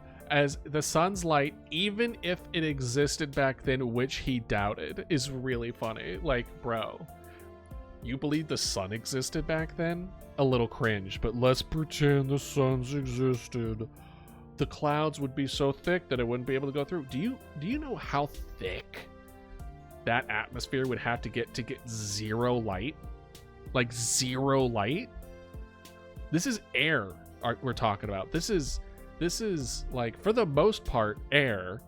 This isn't like water where you have to go not that far deep and then hit darkness. Y'all have seen the pictures of Venus, right? Well, when it's on the ground, it's all green and everything. There's still light coming through, and that is a thick atmosphere. Like thick with like 3 C's. Sunlight still gets through. It's not like direct sunlight, but it's still light coming through. To have like perpetual complete darkness. Oh god, it makes me want to watch Pitch Black again. I love Pitch Black, dude. Pitch Black might be one of my favorite horror movies. Now that I think about it. I love Pitch Black. It's so cool. Damn it. Now I kind of watch it again. The church cannot pound past 2,000. For real. Well, it seems that it's either 2,000 or like it was like some ridiculous billion number or infinity. That's what we've learned. We've learned that there's like different kinds of Christian beliefs that believe that like humans are like 2 billion years old, or there is an infinite amount of time that would explain the time gap. It's a whole thing. Oh, by the way, we're in the deep. We're in deep now. We have gone down another layer. Okay. Permian extinction caused by spiral arm. Spiral arm? Based on the hypothesis that the sun's galactic spiral arm crossings cause cyclus max extinction events on Earth. Yeah, I was going to say, we're not going to be able to see the link. On these occasions, the solar system is located further from the galactic habitability zone, causing major Earth systems disruptions. What the hell is the spiral arm? Sun spiral arm? What is that? This is Orion arm. This is the arm of that kind of stuff. What is it talking about?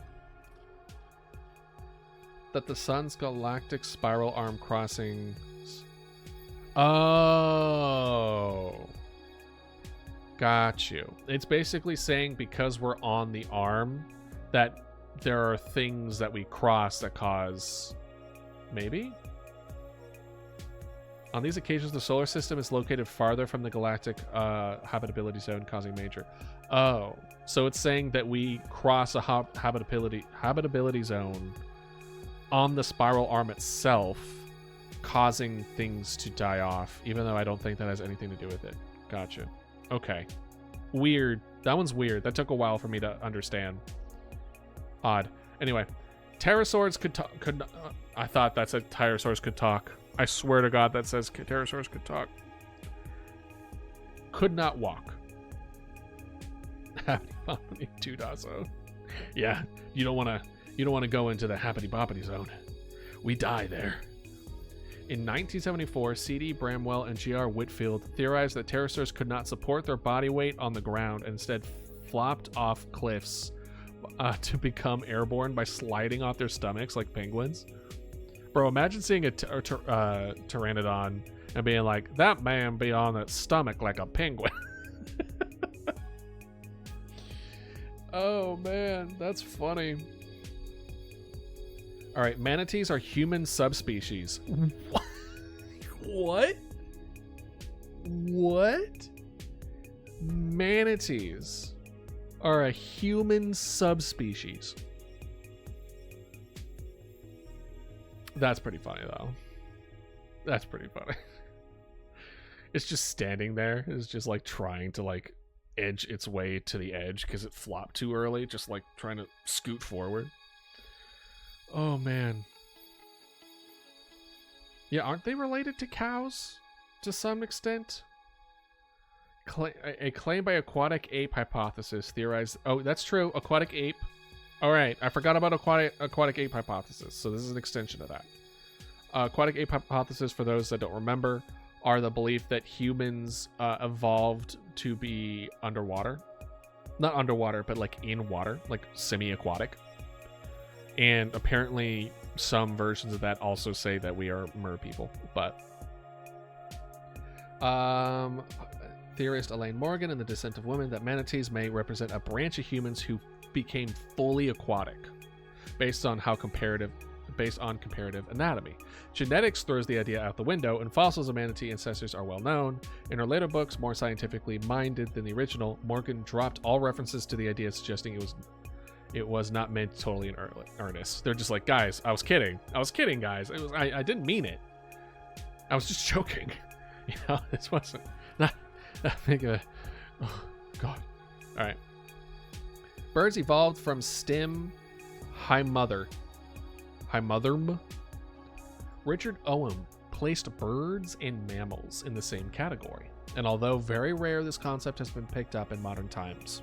In 1977, through the early 80s, the idea was floated by... How do you pronounce an O with a line through it? I'm just going to pronounce it like an O for now. It's probably not. Soren Lovetrup, Brian Gardner, and Philip Yaver. The latter producing a beautifully creepy illustration of what the stem ancestor of birds and mammals might have looked like. I want to see this thing. What is this? Stem. Let's see what this thing looks like. Oh. Like this? Okay. Interesting. Weird. If that thing came out of the trees, I'd be freaked out. Okay. Okay. Fossil creatures in European devil lore. Is it the belief that the devil made fossils? Is this just an extension of that? Because I've heard of that one before, that the fossils are meant to test faith.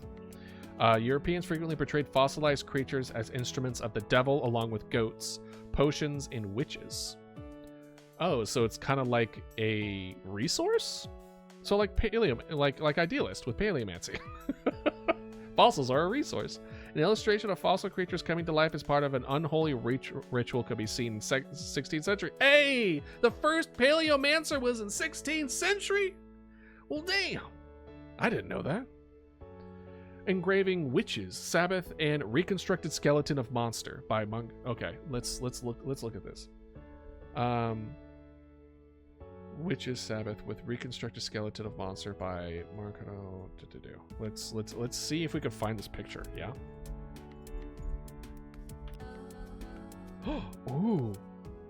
Ooh.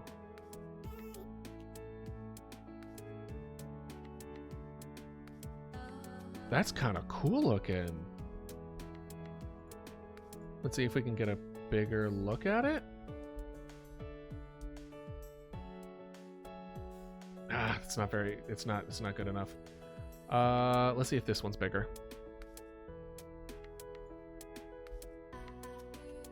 No. Dang it. We can't get a good look. But that's kind of cool. Interesting. Creepy. Are those just hoof prints? Oh. Cool. Neat. Interesting. Okay. Gresilosaurus madness. What? Madness? I guess hopefully it's different from the fossil wars. Gresilosaurus is a dinosaur fossil now considered synonymous to Plateosaurus. What is Plateosaurus? What are you? Hold on, before we put it, what do we think Plateosaurus is? I'm thinking Plateosaurus is a ankylosaur cousin. I think like stout, short, thick plates on its on its top. Basal sauropodomorph. Okay. All right. Let's see what if we got this. Ooh, okay. Plateosaurus is kind of an offshoot of Iguanodon, looks like. It's kind of giving me Iguanodon vibes. Yeah, he's got the little thumb. No plates, no nothing. Interesting. Okay. Yeah, it's kind of like they kind of go. Okay. All right. Cool. Its discoverer, Amans Grizzly, was a brilliant but tortured geologist. Okay. Who worked as the assistant of Agassiz? They're the ancestors of sauropods. We're in the Triassic. Got you. Okay. Interesting.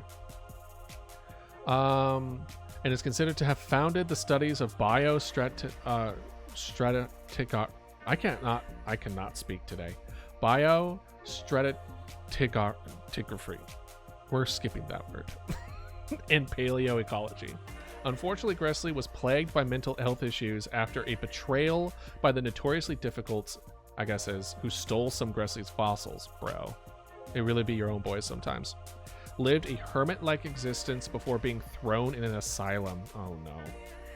His friend and fellow paleontologist Oswald Speer visited him in the asylum and later wrote that Gressley was agonized by the thought that he had transformed into the Greslosaurus.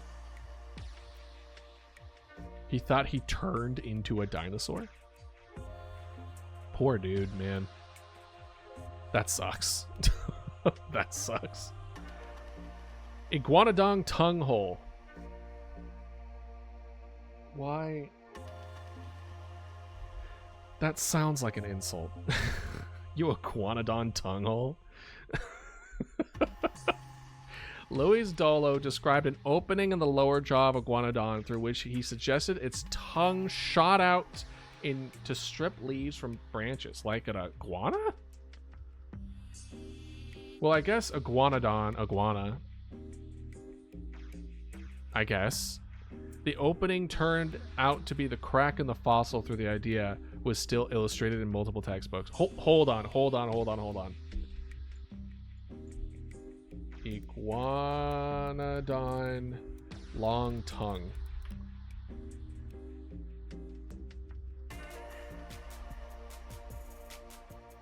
No. Where is it? Well, maybe? Oh, yeah, there it is. There's the tongue hole.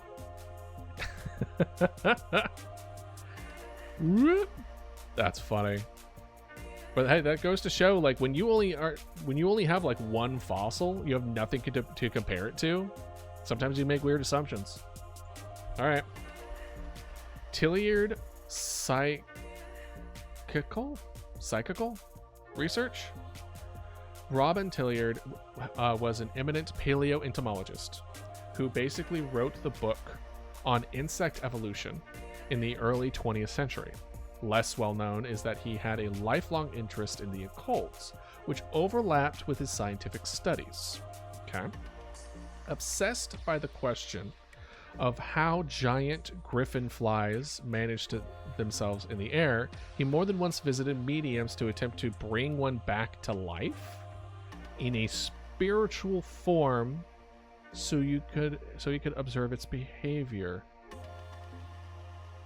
Huh. That's pretty funny.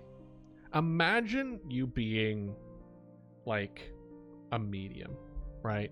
90% of your day is spent just going out, people asking what their life is going to be, what is their future job is going to look like, and then this person walks in the door and it's just like, here is a fossilized giant griffin fly. I want you to summon its spirit so I could see its behavior. That's an interesting day at work. I gotta say, that would make my day. Are you kidding me? I'd be like, bet, let's do this. Okay. Taylor nonetheless was skeptic and was told in 1928 by a medium that he would die in a car crash within the next 10 years. That's a long time. That's a long period of time of like, in the next 10 years you will die of a car crash, which is the most common way of death for your age group. And he replied that he did not put much stock in such psychic foresight. In fact, Tilliard was killed in a car accident in 1937 by the same medium. My God. Sometimes the future being told of our actions all along. Oh, man. All right. Compsognathus. Oh, compies had flippers. Had flippers?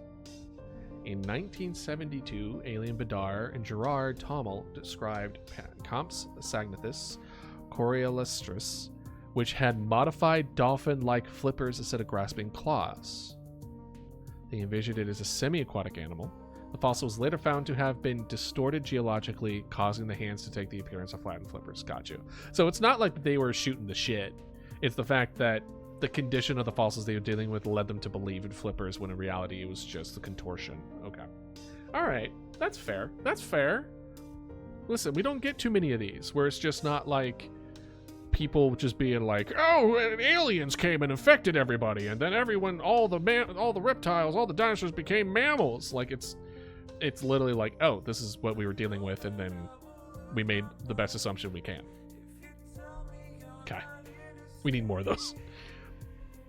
Who lies sleeping? How ominous.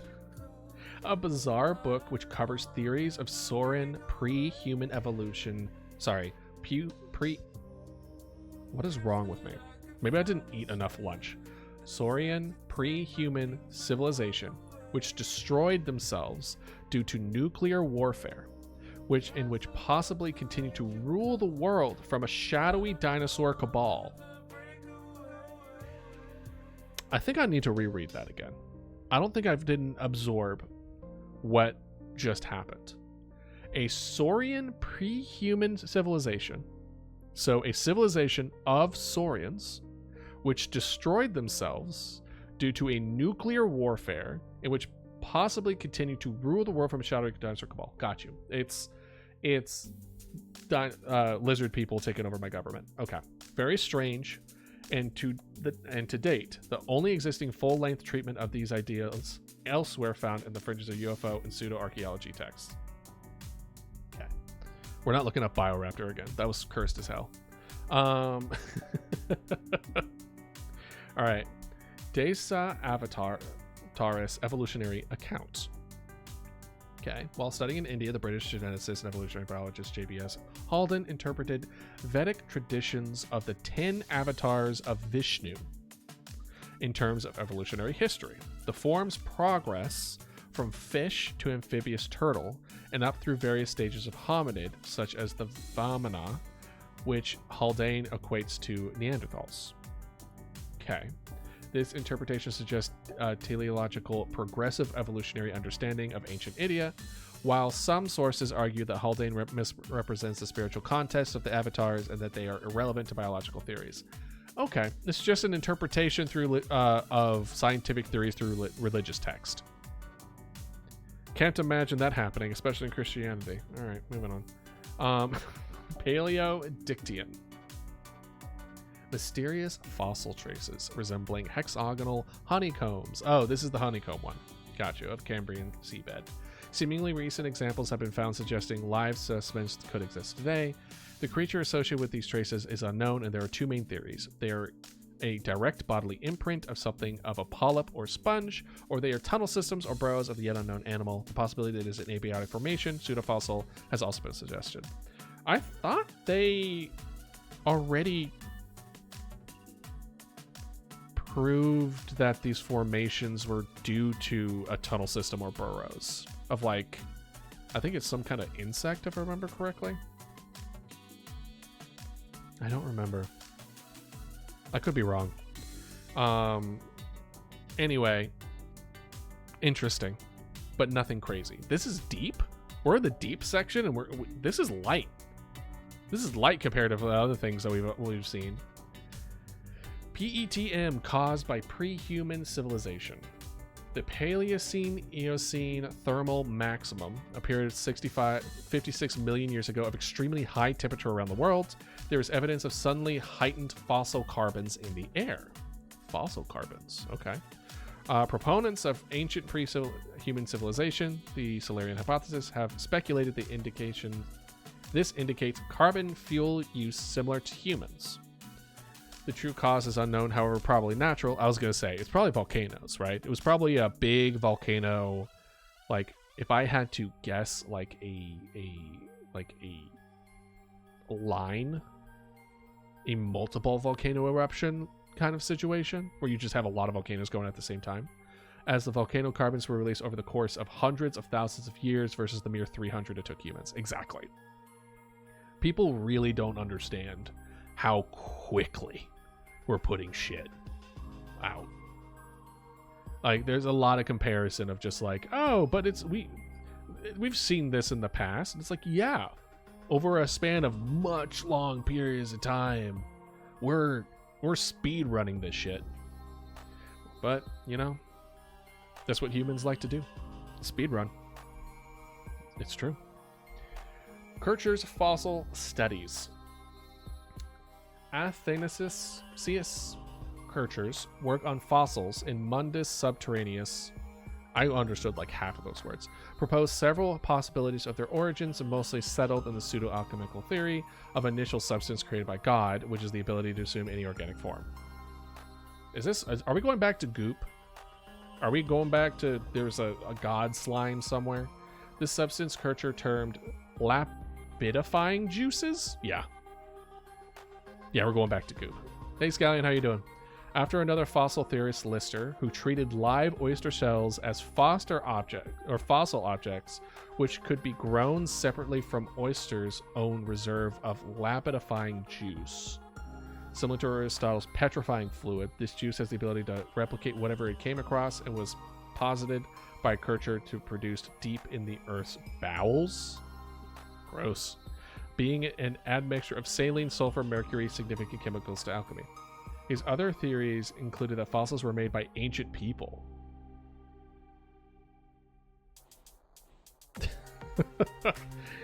Well, stop popping your kneecaps then. Just stop it. Stop doing that. And you'll be all good. Fossils, that's crazy that fossils are created by a false civilization, but okay. That the Earth's own creative powers made them, fossils via plastica, and they were the signatures of holy angelic forces? Or simply were the organic objects which had become petrified somehow? Somehow, okay. Perhaps by the Aristotelian petrifying fluid aforementioned. Kircher correctly argued that so-called fossils of texts and alphabets were examples of pareidolia. Only thing I got was lapidifying juices. That's all I got from this. A noogenesis. Did we not already? I feel like I made that joke before. Teilhard de Chardin's omega point theory, that's where we heard it before, argues the emergence of consciousness was an inevitable part of the divine evolutionary process. As the noosphere of human thoughts take a life of its own, it will become a non-material entity, leading to the next stage of Christogenesis. Noogenesis is essentially if you crossed Christianity with unification from Dead Space. We will be one once more. The eventual goal is to become bodiless conglomerate of intelligence. Dark matter killed the dinosaurs. That is an interesting claim. Lisa Randall found some mushrooms. Cool. Neat. All right, we'll finish Dark Matter Killed the Dinosaurs and we'll take a bit of a breather. Lisa Randall, Michael Rampino, and Michael Reese, all... Not our Michael Reese, I hope, right? Isn't the guy who makes robots on YouTube Michael Reese? Have all written the possibility of mass extinctions being caused by cyclic collisions of clumps of dark matter, or what Earth's orbit intermittently brings to it in contact with the disruptive dark matter planes, similar to Oort cloud theories. Okay. So it's basically saying that clumps of dark matter, we hit it and it kills everything. It's kind of hard to prove, but it's also not likely. It's kind of one of those things where it's just like maybe, but what is the real likelihood of that, right? Oh, Michael Reeves. Thank you. Thanks, Scallion. I was like, it's not our Michael, right? Anyway, let us move to ads. And we will be right back.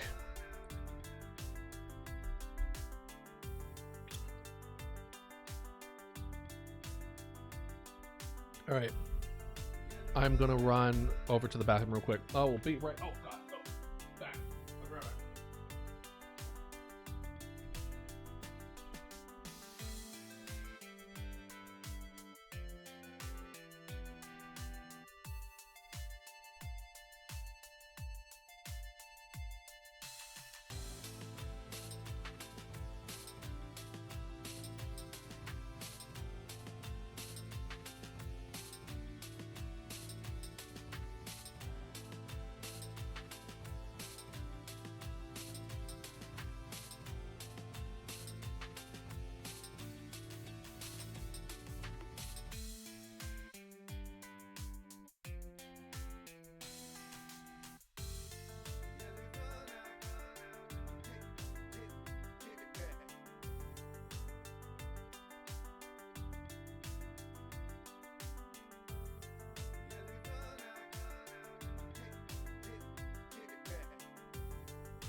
Alright. I'm back.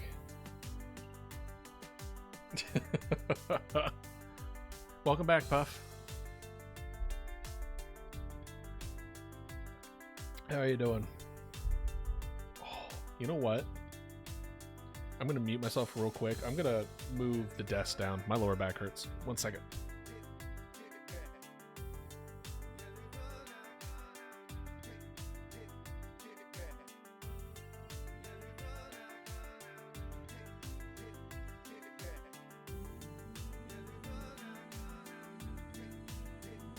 All right, I'm back. This time in sitting position. Feels weird to stream in a sitting position because I usually stand. I hope you feel better, Puff. I really do. Oh gosh. All y'all are sick. It's not even Thanksgiving yet. Yeah, I know. Imagine. What is this? The 24-hour stream?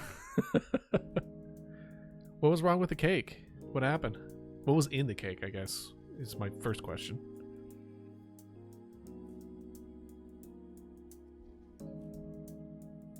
Luckily for me, I don't have any food allergy things, but especially if you don't like gluten. My God. Idealist never sits. Who is this? Imposter. It was my sister's birthday yesterday, and the cake was so sweet it made me really sick. Oh no! Was it just way too sweet? A trick that my mom... Well, I mean, if it's super sweet, then, you know, only eat as much as you can. But I know a trick that my mom does with her cakes is instead of sugar, she uses applesauce. And that really helps the not sweetness come in, you know? Just I should never make rhymes. Why would happen? No. I mean, you could just practice more with it. So horrible at rhyming. Well, that's something that like you develop that over time. You're bad at it now, but I believe you'll get better. What are you rhyming for anyway? If you don't mind me asking. Is it like a school thing for like English class or something? That's the only thing that I can remember ever needing to rhyme in school ever.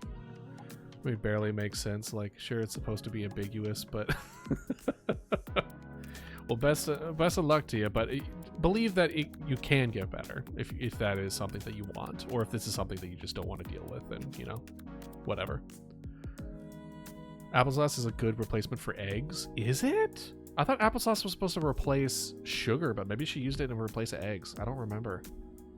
I know eggs in mashed potatoes fucking slap. I don't think I've ever tried to replace eggs, but then again, I feel like that's more of a dietary restriction thing than anything else. What happened to your internet, Scallion? The thing I did in TSC is Weber, is when I awoke the spider queens. Yeah. Well, awesome. Is that your domain expansion, the rhyme? Oh no, that doesn't help either. No, Scallion. Unplug the toaster and plug it back in. Actually, as long as it's appropriate, go for it. I'd like to hear it.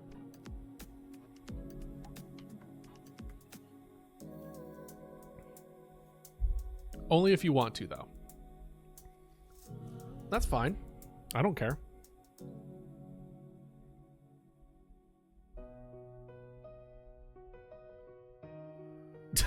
Puff.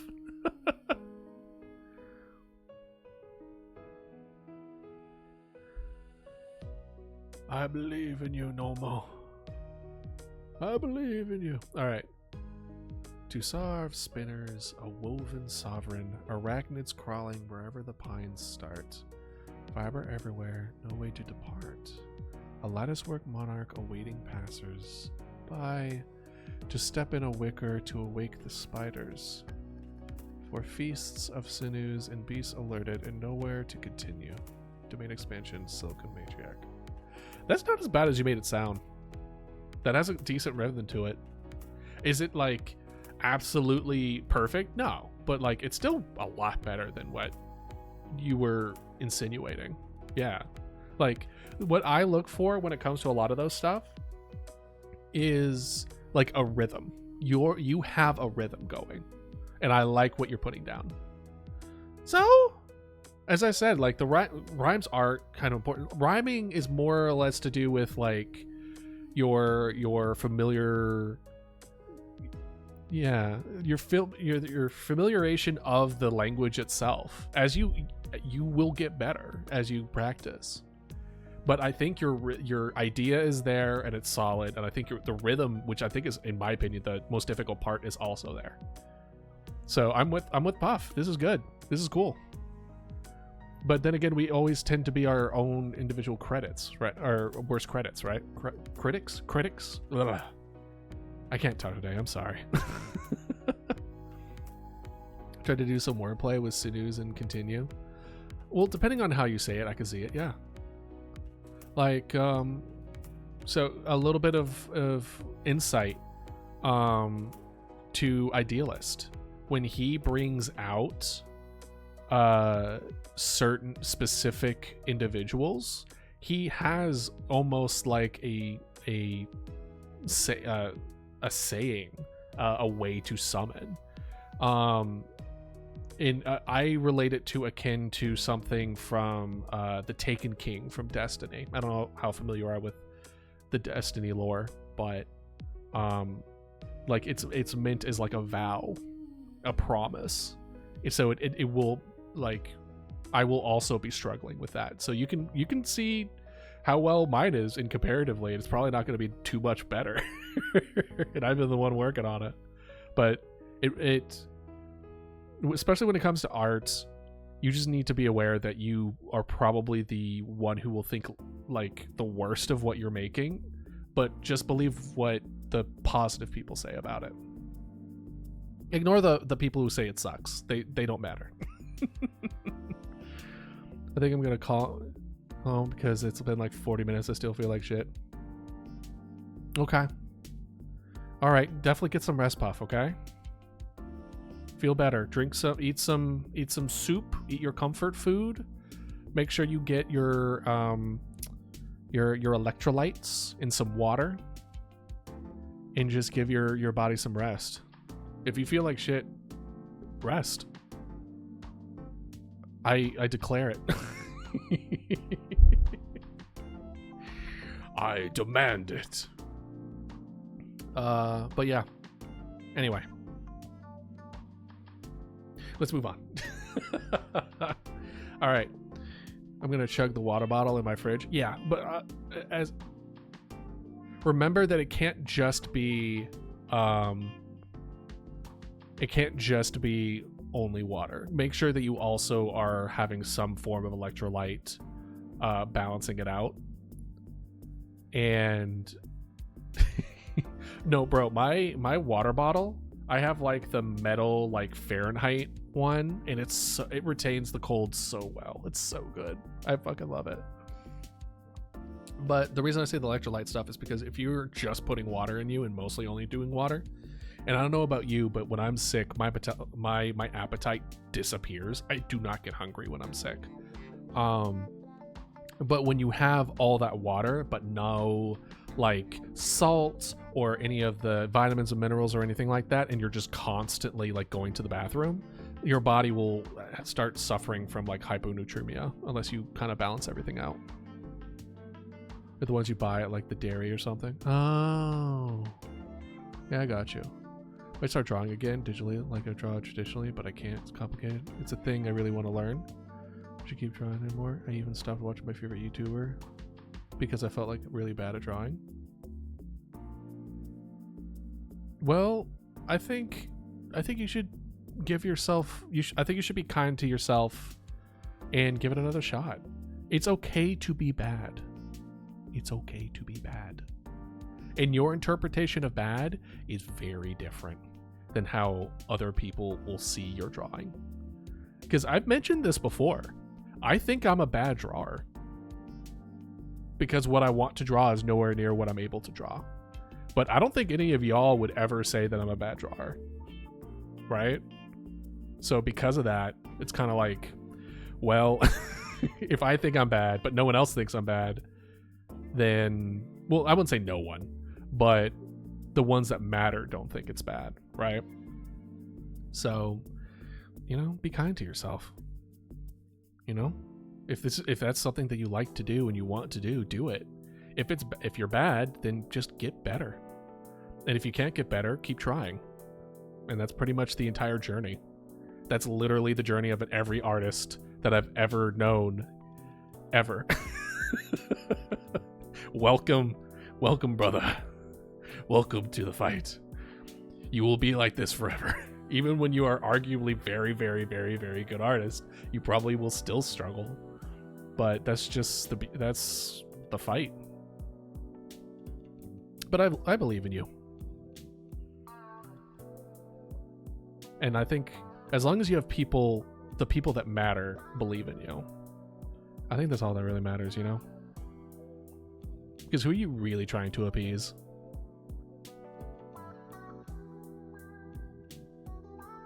Personally, I think it's still a skill issue. Well, have you ever tried just trying? The most toxic person ever. It's like, oh, actually, have you considered just trying a little harder? I was once talking to people on Discord and mentioned how I've been practicing to get better for the last 5 years so far and didn't get any progress at all, and a person made me straight up wheeze when I read, yeah bro, you should just quit at this point. 5 years and no progress, that's just divine intervention. I know that's definitely a joke, but like, I think there's different ways of going about like learning and getting better. And if you haven't improved, I think you just haven't explored all the different ways yet. And there's really impossible for you to explore all the different ways as far as like the kinds of things that you can do, the kind of approaches that you can go for, and you just haven't found the right one.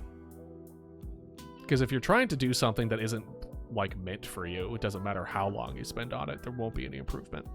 All it takes is one point of view to like click by taking inspiration from other artists. Exactly.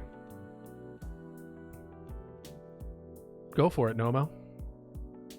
Life is way too short for you to give up on that kind of those little glimpses, those little lights, you know? So enjoy. Seriously. Just go and enjoy. Binge my entire inspiration for even wanting to draw well. Hell yeah. Do you mind me asking who it is?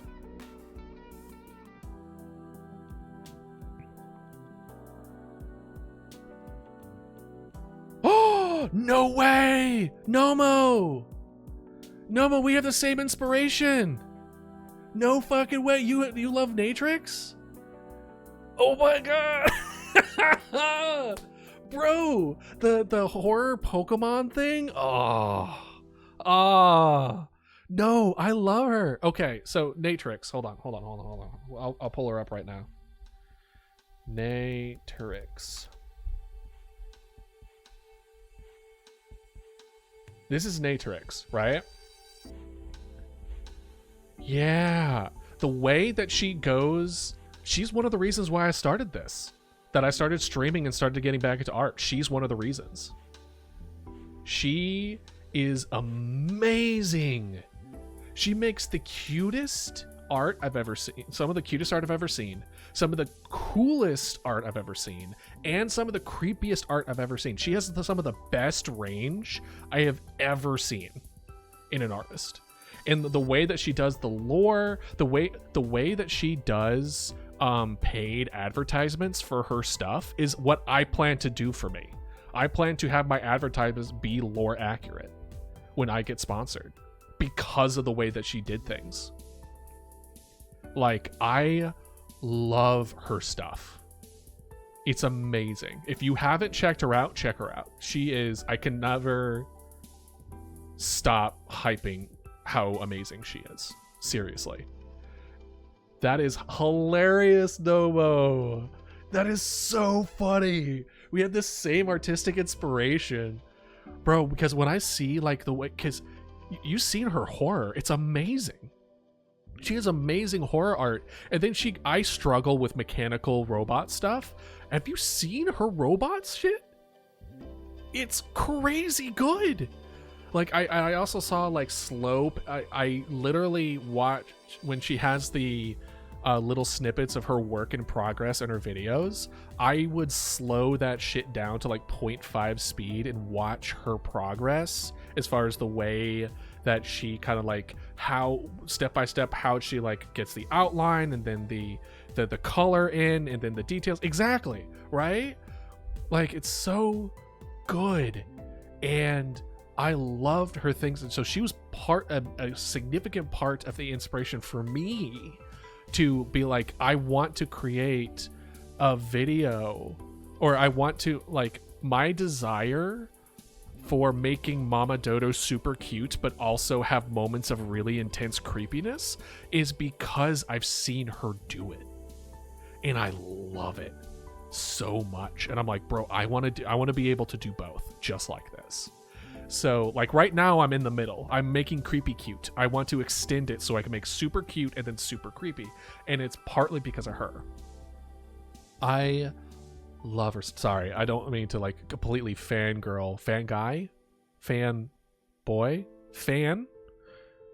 over Natrix, but seriously, anyone who's watching right now, anyone who's watching the VOD, check them out. They are amazing. You won't regret it. You won't be a completely random challenge. Okay. All right. I'm going to write that down over here. Watch a completely random challenge from Natrix. I don't think I've seen that one. I don't care. Her cute things are also amazing. As I said, I want to get better with cute and creepy. So if I learn how to do cute better, I will also learn from her. If I want to learn how to do creepy better, I also want to learn from her. If I want to improve my robot, the way I do mechanical robot stuff, it will also be from her. Like, that's awesome. That's so cool. Brother! Oh, man. All right. So, that was amazing. Oh, small world. Am I right, Nomo? All right, cool. Let's learn about extraterrestrial viruses cause evolution. Let's take a hard pivot. Oh, man. All right. I thought I'd never see the day I see another person who knows Natrix. I mean, she has like, at least on YouTube, over 1 million people who subscribe to her. And her, are you also on her Discord? Granted, I'm not a Patreon, so I don't see any of the extra stuff, but I am also on her Discord.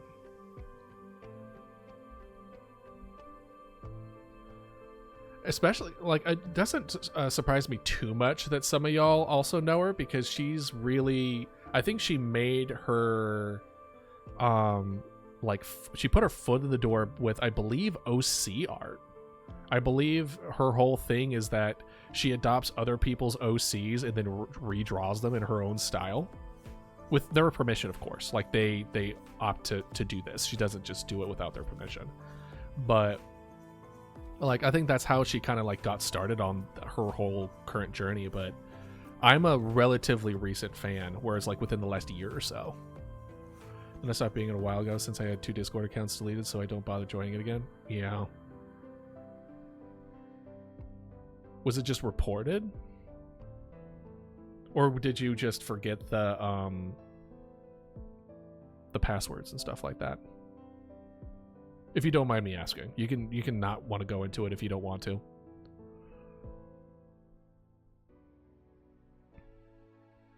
That is just caring for them and definitely not sacrificing them. Right, exactly. Definitely not sacrificing. Oh, thank you, Ratty. Mama Dodo always loves the pets. All right, while you're explaining Nomo, we'll get right back into the Fringe occult unsolved.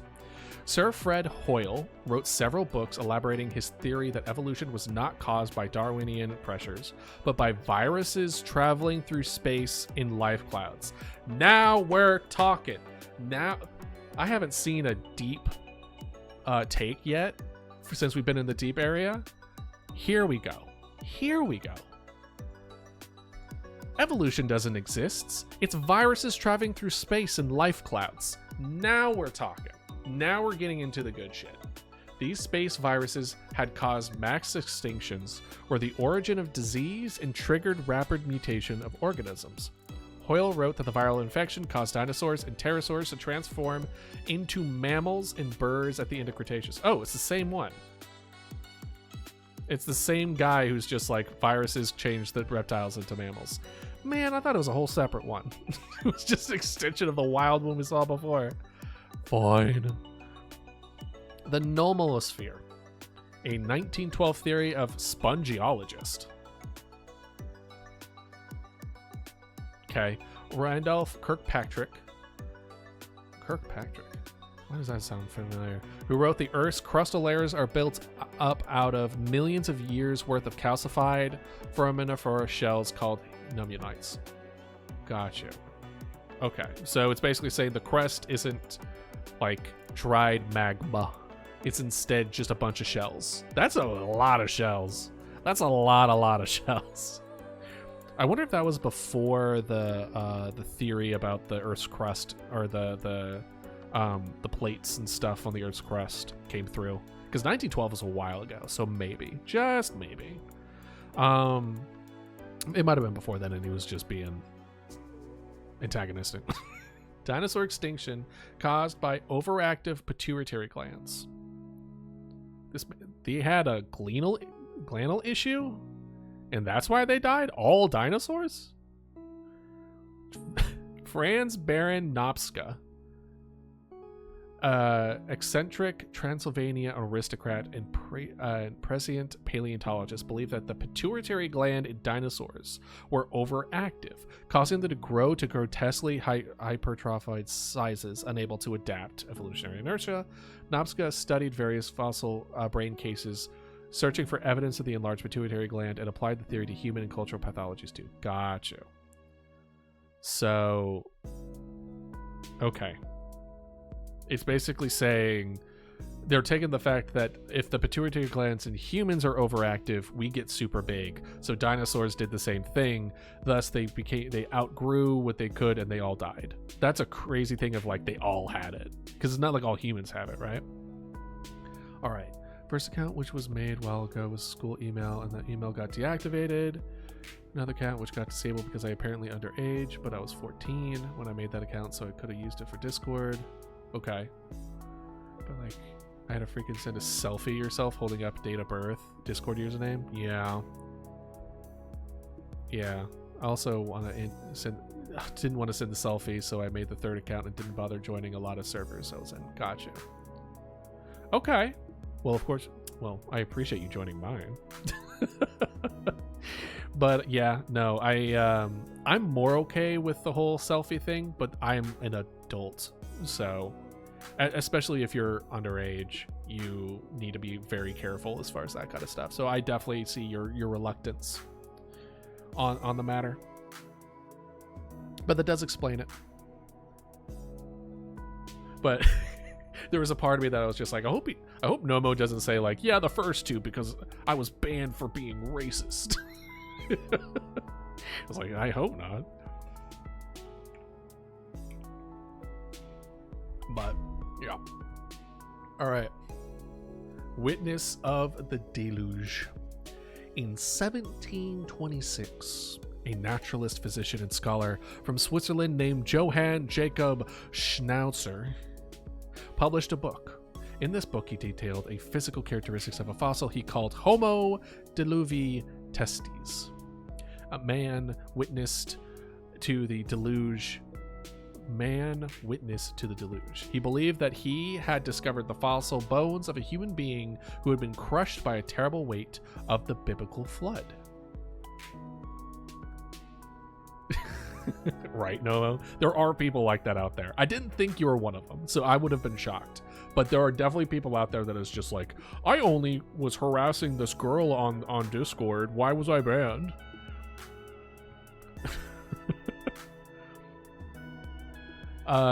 In fact, as it was discovered in 1811, the bones belonged to a giant salamander with scant resemblance to human remains. Gotcha.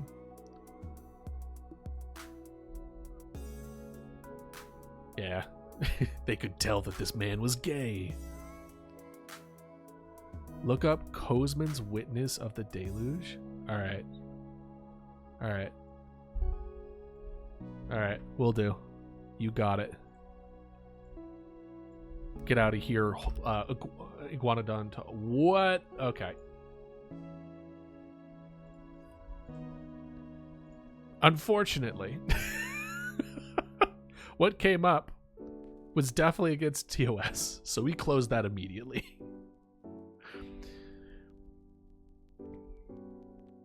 But it looks like it was like the Peoples of Tomorrow is what came up of the picture. Unfortunately, I'll look it up off stream just in case. Ready? You're good. You're good. We took it off. I tried to take it off immediately, so hopefully we're fine. The all tomorrows. That's such a creepy thing, dude. That whole thing is such eerie and odd. For those that don't know, all tomorrows is a. It's kind of like a world or a universe that someone, I forget the person who made it was, but essentially aliens took over people and they twisted them, the people, into different animals and put them on different planets and worlds. And so they fit different. So you have like these humans or these things that were once humans that look really weird, and they fill different niches, and they're often, they kind of give off like two-dimensional vibes to them. What, Puff Pal? Give it to me. Was it Godzilla? Because here's Godzillus. I don't know. I'm gonna guess the fossil of Godzilla. A giant mystery fossil of Ordophian, which may have been a pseudofossil, algomats, or even inverted trilobites. Gotcha. So it really was. It was a giant mystery fossil. All right. Earth.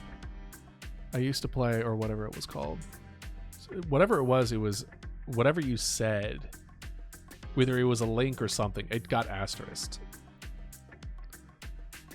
I realized a major mistake. The video by Nature's isn't called Complete Random Challenge. It says it's called A Very Random Challenge. That's close enough. No, Mo. That's close enough, my guy. You're fine. I was like, my God, he's gonna hate me for it. I was like, no, you're good. We're fine. Unless there's like 8 different videos with the same name, I was going to find it. You're absolutely fine. And I got all the like extensions. Infection.inc. Oh, Infection. Oh, I love Infection.inc. That was such a fun game. I mean, you know the trick, right? Yeah, the zombie virus one was so good. Zombie. I mean, zombies are frightening. 28 days later, still to this day, freaks me out. But then again, any like running in general triggers my fight or flight response like immediately. Not doing running, but hearing someone run. So when these things started running, it freaked me out like a lot. Gotcha. I actually have a friend of mine who has told me multiple times that if the zombie apocalypse ever happened, he's so afraid of zombies, he would be like, I would just end it then and there. He's like, I wouldn't even try. I would just look for the closest thing next to me, which I don't necessarily agree with, but you know what? He's deeply afraid of zombies, so we have the opposite kinds of people. Yeah. No, I liked the zombie mode, etc. But Infection, I mean, the game got kind of pretty simple in the sense of all you needed to do was just raise all the other different infection rates and things like that, but make it so it had 0 symptoms. Sure, as long as it's not too problematic. And then as soon as everyone's infected everywhere, then you crank the lethality, and then they can't do anything about it, and everyone dies. So you make it super infectious, but not like 0 any symptoms, and then once everyone has it, you just make it lethal. Playing Rebel Inc. now, and it's actually really fun managing everything. I don't know Rebel Inc. I don't know that one. Is it like Infection Inc., but like different? I think I remember playing like a phone game a long while back that was kind of like this like weird zombie. I don't even know what to call it. I don't even remember, man. That's a bit stressful. Yeah. All right, I'm getting distracted. Y'all distracting me. Keep doing it. Earth periodically restocked extinct species. That's hilarious. A somewhat tongue-in-cheek theory by John Michael and Robert Ricard, which attempts to explain the oft-published rediscovery of certain animals that may be extinct, citing the Bermuda petrel as an example of thought has been experimented in the 17th century, only for the colony to be rediscovered in 1951. Michael and Ricard extend the theory to cryptozoological appearances of saurians and ape-men, stating, creatures now extinct which once inhabited a certain region continue after their extinction to haunt that district in phantom form, varied and occasional real physical appearance until the time comes to reestablish themselves. Gotcha. So like the coelacanth, where that was believed to be extinct, it is just like no, not quite. It just means that it just means that they were just in places that we weren't looking. That's kind of it. The world's a big place after all. All right. Bioraptor. Oh god, we're going back to the Bioraptor. Bioraptor would be in the deep. That would be the deep one. Posited by John McLaughlin in 1984, Bioraptor is a hypothetical dinosaur-like sapient raptor. We saw it before. I'm not pulling it up again. Which is more plausible in its design than Russell's version, having a much more saurian shape while still appearing spookily alien. Of note is that McLaughlin used the hypothetical creature to illustrate a thought experiment of lost pre-human civilization in Mesozoic, writing Bioraptor destroyed its environment through mass agriculture and rampant mineral extraction. So basically, they're saying, well, the Bioraptor's doing what humans doing right now, and that's why that happened. Caused a mass extinction at the end of Cretaceous through nuclear warfare. It still blows my mind. They're just like, yeah, they definitely did nuclear warheads before. It's like, no. I think we would have noticed the sides. I really, really, really get dreams, but this is one I just seem to remember. It was all fuzzy. When I was 4, I had a dream where I was in my yard. I was spawned in like a whole Gmod character. Started with 1 foot above the ground. I fell down a little bit behind me and was running zombie. I ran out into the street and went to the neighbor's yard, hid behind the wall, and that was at a corner. Gotcha. And then when the zombie closed the corner, I somehow put him and stepped on his neck and got decapitated. Dream ending. Sounds to me you survived. It was a test of survivability. In the zombie apocalypse, you will be one of the survivors. Or you played some zombie games recently. Well, actually, if you're 4, yeah. Yeah, apparently yours, yeah. You are the chosen one.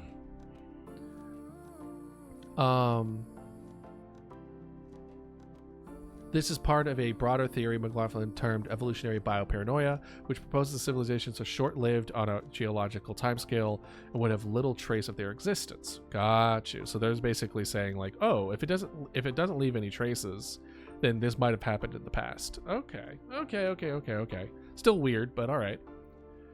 Fossils are ludus naturae. What? Before the deep history of the Earth, tectonics and extinction of species were accepted in Western naturalism, one theological explanation for these puzzling objects were of games of nature, or whims of nature, which grew in the Earth. Sometimes it was stated the Earth's spirits or demons grew them as tricks on human senses. And similar to the devil put fossil on the ground to trick us theory propagated the creationists to this day. Okay. Okay. So they're just like, oh, the Earth's doing weird things again, making it look like people.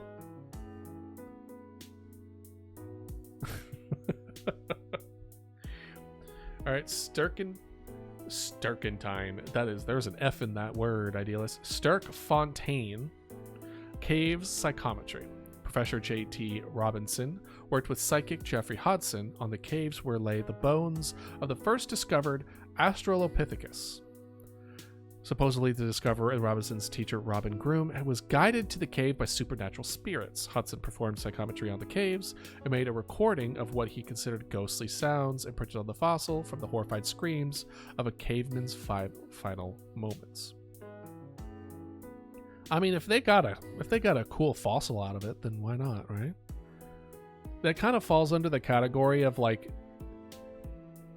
the question of is it real doesn't really matter all that much. If what they're getting from it is either through luck or otherwise being able to find things that we wouldn't be able to find before, then why not? Oh, a lore drop. I don't think I have one prepped. It's been a hot minute.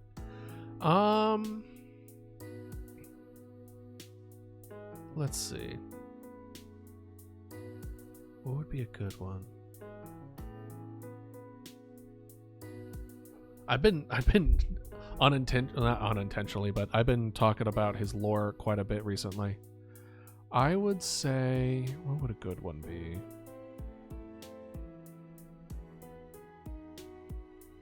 Oh, here's a good one. In Idealist's army, sauropods were used as long-ranged artillery.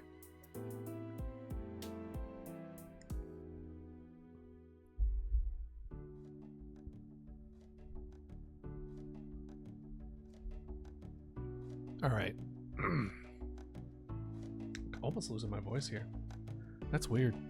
I'm used to talking a lot, but some reason today, maybe I'm getting sick. Maybe I got it from y'all.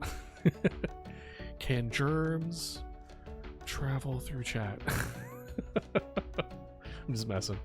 Thank you. Granted, I don't think you're going to see any visual representation of it for a hot minute of any of the battles.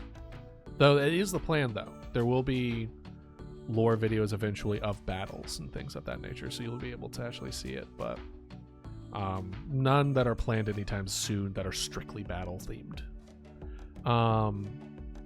Vascular plants are inside-out lichens. Gross.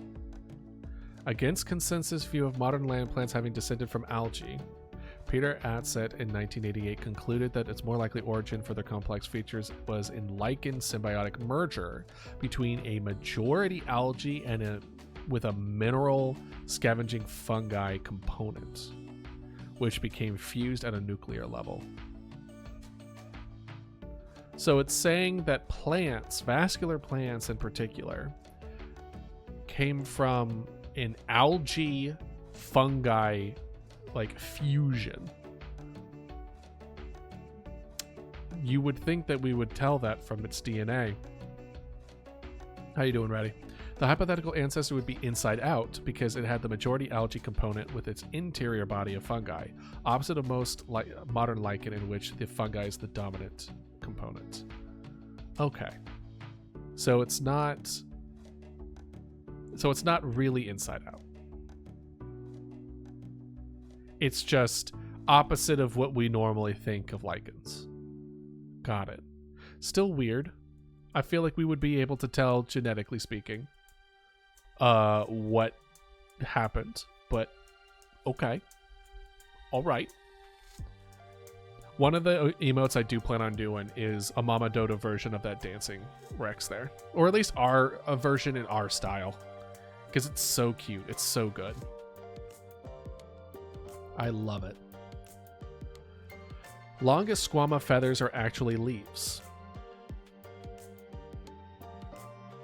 Like plant type? Grass type? This man saw Venusaur and it was just like, bro, what if?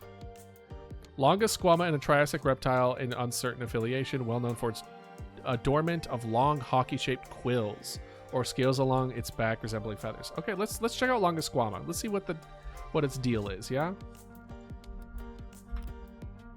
Oh, longest squama. Yeah.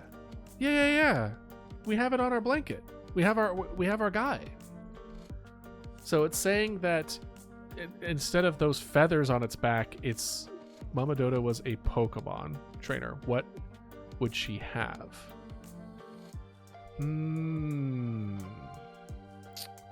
What Pokemon would she have? Well, there's a lot of different ways that you could take this, right? You could do this ghost type, aka undead. She could go more towards the nurture type, so almost normal, blissy kind of like vibe to it. Or she could do flying type, so more birds oriented. I would say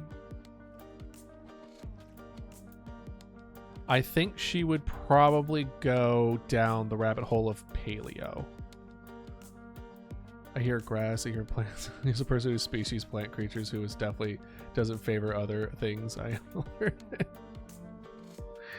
I would say paleo. So basically it would be rock water. So it would be all like the fossil Pokemon is what she would be, a fossil Pokemon trainer. So anything that would be you would bring back is what she would rock. So mostly rock water, I think, is where a lot of them are. I think the Tyrannosaur one is dragon at the final evolution, if I remember correctly. So I think it would be dino. I think it would be paleo / dino. There was a lot of different ways to do it, but I think that would be the direction she would go. She would rock the fossil Pokemon. Yeah, she would. Yeah. What do you think that she would do? Do you think she would do fossil Pokemon, or do you think she would take it a different direction? So Dracozolt and Aerozolt would definitely be Pokemon she has. I believe so. What was Dracozolt? What were those two? Dracozolts. Oh yeah, these guys. Yeah. Yeah, it would be these guys. Yeah. Have fossil Pokemon on her team? Yeah. I think she would just do fossil. So it would be less typing as far as like elemental type and more typing of the type of Pokemon. Yeah, I think you're right. Noma. So definitely if we were to be like fossil Pokemon. So like quite a bit. Oh, they did such a good job here on the right. Oh, that's so good. Look at this art, dude. Look how well they did with this. This is so good. Oh, look at the Paleo Pikachu. Oh my god.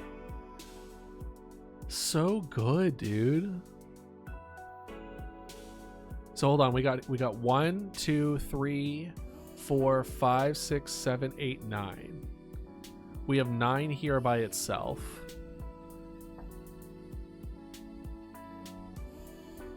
But a lot of these aren't like fossils, right?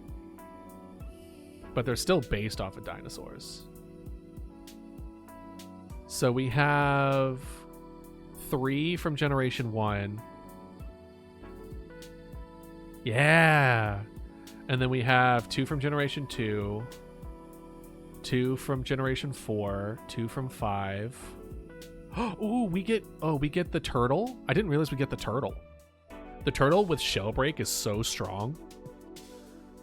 Jaw fossil, sail fossil. Okay, see, this is what you were talking about. You can kind of mix and match these guys. Okay. Okay. And then there's all these. Okay. This one, it would be a little odd, I think, because it's about different things. But I can definitely see this. So if we didn't include these four, is there 6? 1, 2, 3, 4, 5, 6, 7, 8, 9, 10, 11. There's still 11, and then there's like 15. There's 15 potential Pokemon that she would have to pick from. But yeah, no, she would definitely do it. It would definitely be fossil type, because I think that would be pretty cool too, and be very difficult to like type fight against, because there's some that are like mixed in different ways.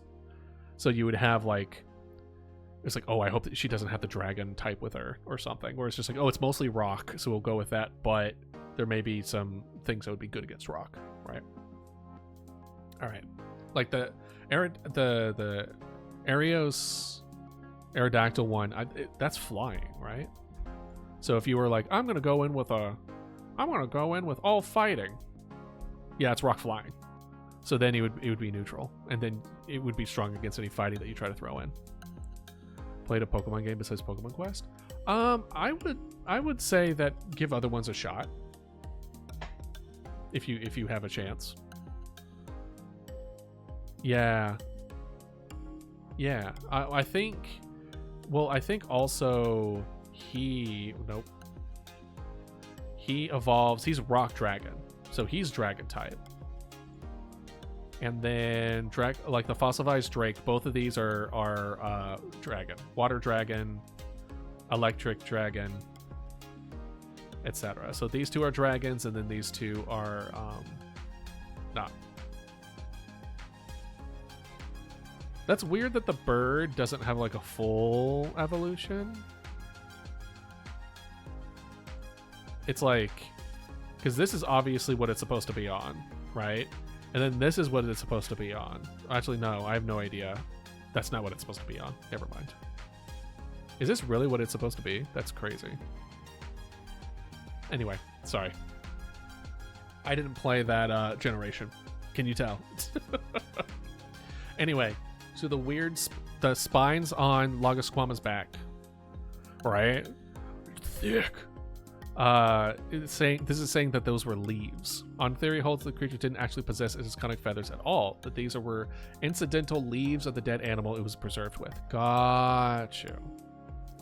So Logosquama didn't actually have those things on its back, but instead it's just coincidentally there. Okay. Evidence that only one fossil has been found where the animal and the feathers are attached, and all others, the feathers were preserved separately without the body. This position is not widely held due to the mode of preservation being inconsistent with plants, nor have the leaves been identified with any plant existing at the time. Got you. So it's like, I could see it, but there's nothing to prove it. Got it. Subterranean erosion theory. In 1744, French surgeon Claude Nicolas Lecat presented his theory that the Earth was slowly caving in on itself due to subterranean erosion. That's frightening. The Earth like getting smaller over time? That's a scary thought. Which in future would cause it to be hollowed out completely. After fully collapsing, the Earth would re-emerge. After fully collapsing, the Earth would re-emerge? And start anew? Why would it re-emerge? It collapsed.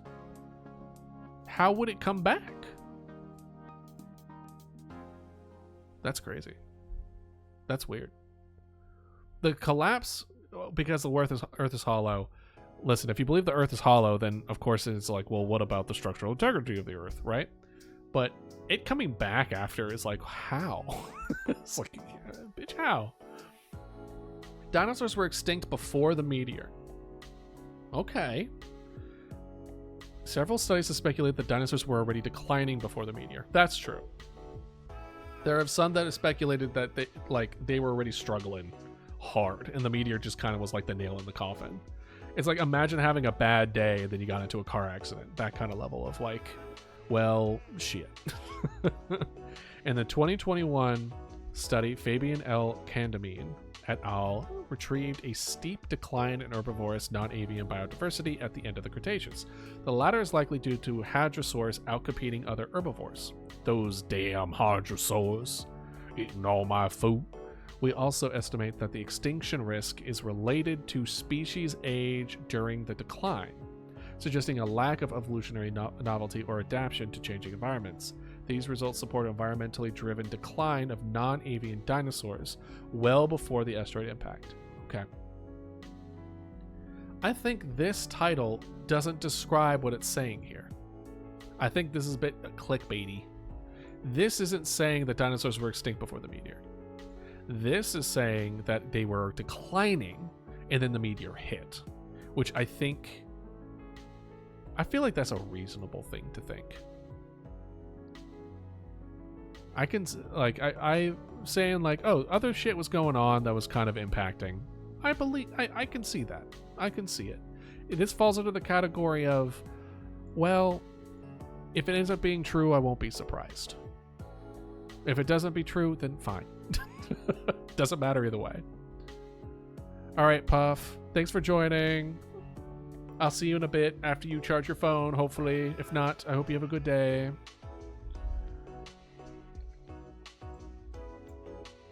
Oh, man. Okay. Preformationism. A medieval and early modern idea that all organisms are preformed in the initial creation of the earth. In the late Roman Empire, poet naturalist Lucretius believed or wrote an early theory of survival of the fittest, in which the species did not originate through evolution, but from literally being birthed out of the earth itself to struggle for existence over the ages on the surface. Literally, Mother Earth birthed us. The belief. The atom of every possible creature in existence was stored in the womb of the world. He claimed that the young Earth was capable of birthing myriad of giant exotic creatures. Now that it is old and wary, only small creatures were seen to generate directly from the soil. Why do I feel that this person's like, why do I feel insulted? The Earth is now old and wary and only small creatures. It's like saying like, bitch, you calling Mother Earth old? You want to fight, bruh? So it's basically saying all life. So in the beginning, it's able to, it kind of like splurged and got all these big ones out of the way. But now that it's older, it's just like, it's only small now. Okay. Okay.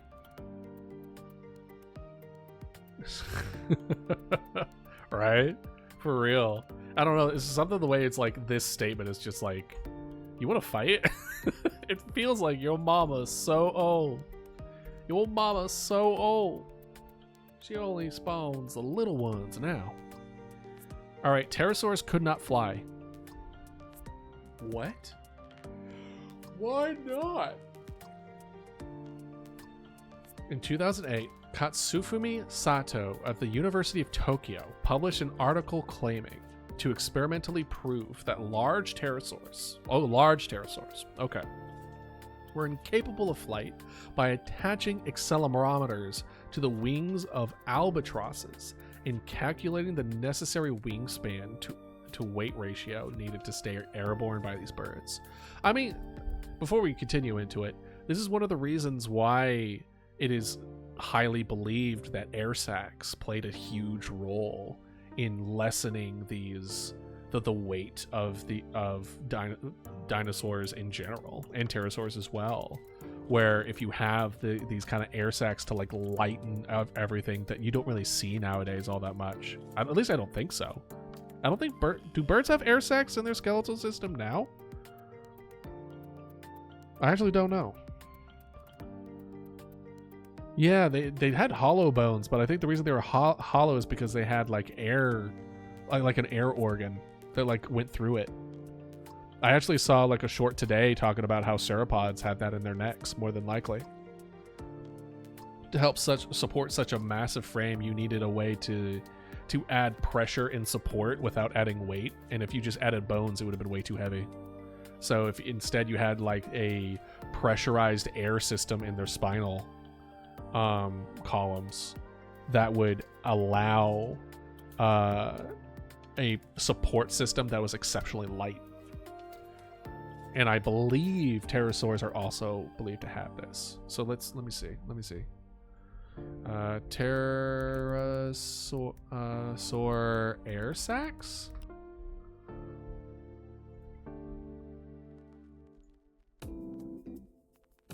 Yeah, I think this is what it was. I remember seeing. It's like this is one part of the air sac, and then it like goes through the bones of the arms and like all through. I believe. I could be off, but I remember reading up on it when I was reading up on the Quetzalcoatlus about those air sacs, because they were definitely part of its flight pattern, or the way it was able to fly. Need to say, airborne. Even conservative reconstructions of pterosaurs, such as Quetzalcoatlus, yep, Sato concluded, retrieved an animal far too heavy to fly or even glide. Consensus from other scientists is that Sato's research is based on a misleading and arbitrary selected comparison. Yeah, it's basically saying like, hey, these bones, the way that this body is set up and these bones are laid out, they're not accurate, basically. Which dinosaurs existed so I could be in danger when I go outside. I mean, to be fair, you don't need dinosaurs to exist to be in danger when you go outside.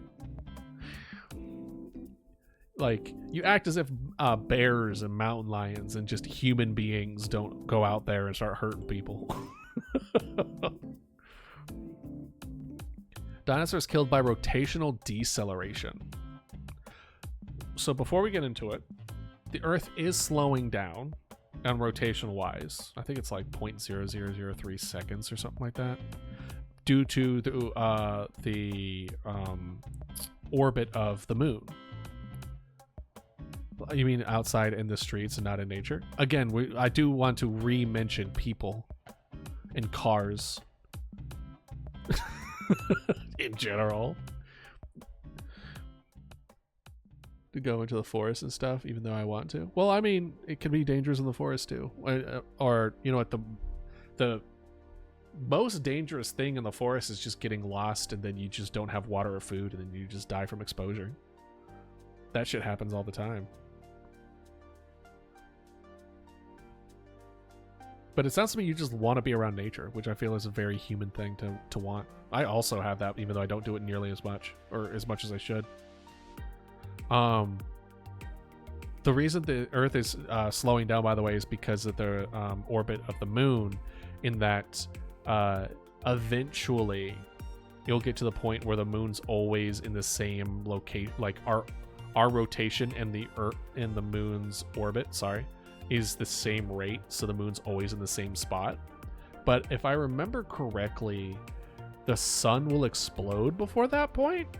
Like, it's going to take so long for that to happen that, like, the sun will get old and expand and absorb the Earth before it even gets close to that. So, little fun fact for you.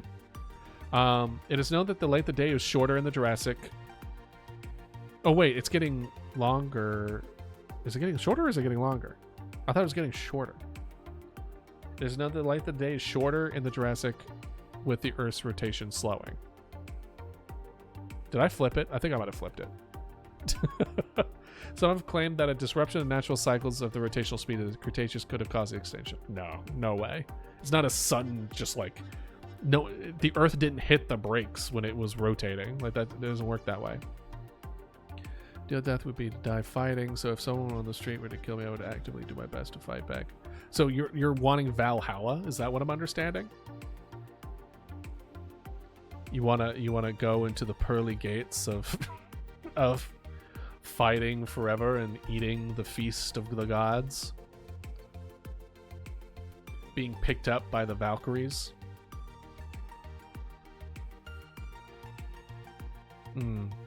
Well, I hope neither happen. I hope you don't die, and I hope you don't die fighting. But we all choose our death. I would say we don't all choose our deaths, but you know.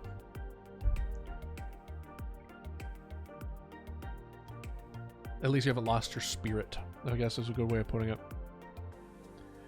Breeding stones. What the fuck? All right, before we get into breeding stones, let's go to a commercial break. See y'all in a second.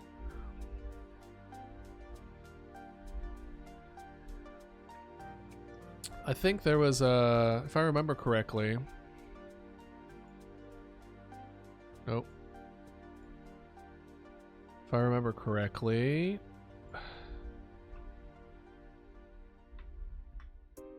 Two push-ups. Okay. Oh, man.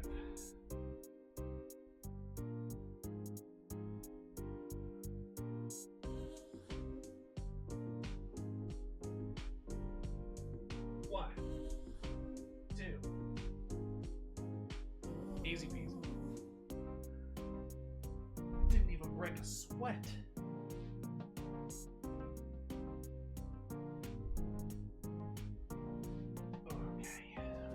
And then now we clear it.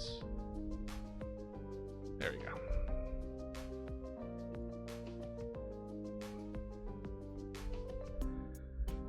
You try doing I'm alone on the street and it's dark out, I get really paranoid. Oh yeah. Yeah, the claw technique. Yeah. It's always good to be alert when you're alone. Just in case. It's better than not and then something bad happens, right? Yeah. I know a lot of women do that as well. It's like that kind of like key in there because they have to worry about that kind of stuff too.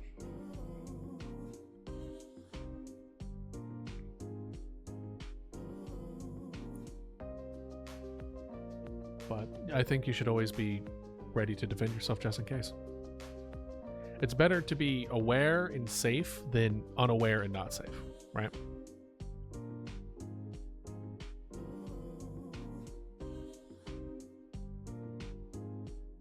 Oh gosh, my back. I don't know what's with my voice today. I didn't really talk really at all yesterday, but for whatever reason, my voice is kind of giving out today. I see a guy with a knife run towards me on the street, I'd be hyped. You need to value your life more, my guy. But that's a journey that may be a long journey in front of you. And I know you can't get professional help at the moment, but I hope you do soon. Just keep on keeping on. At least stay around to hear all the lore I'm gonna get out. At least stay around and so you can hear all the lore for Idealist, yeah?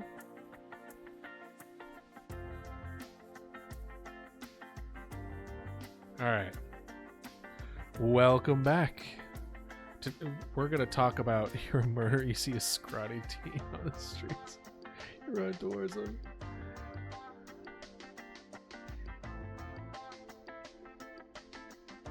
Alright. Well, but then he runs at you. You're like, hold on, wait a minute, hold on. This is not supposed to work this way. Hold on, wait a second.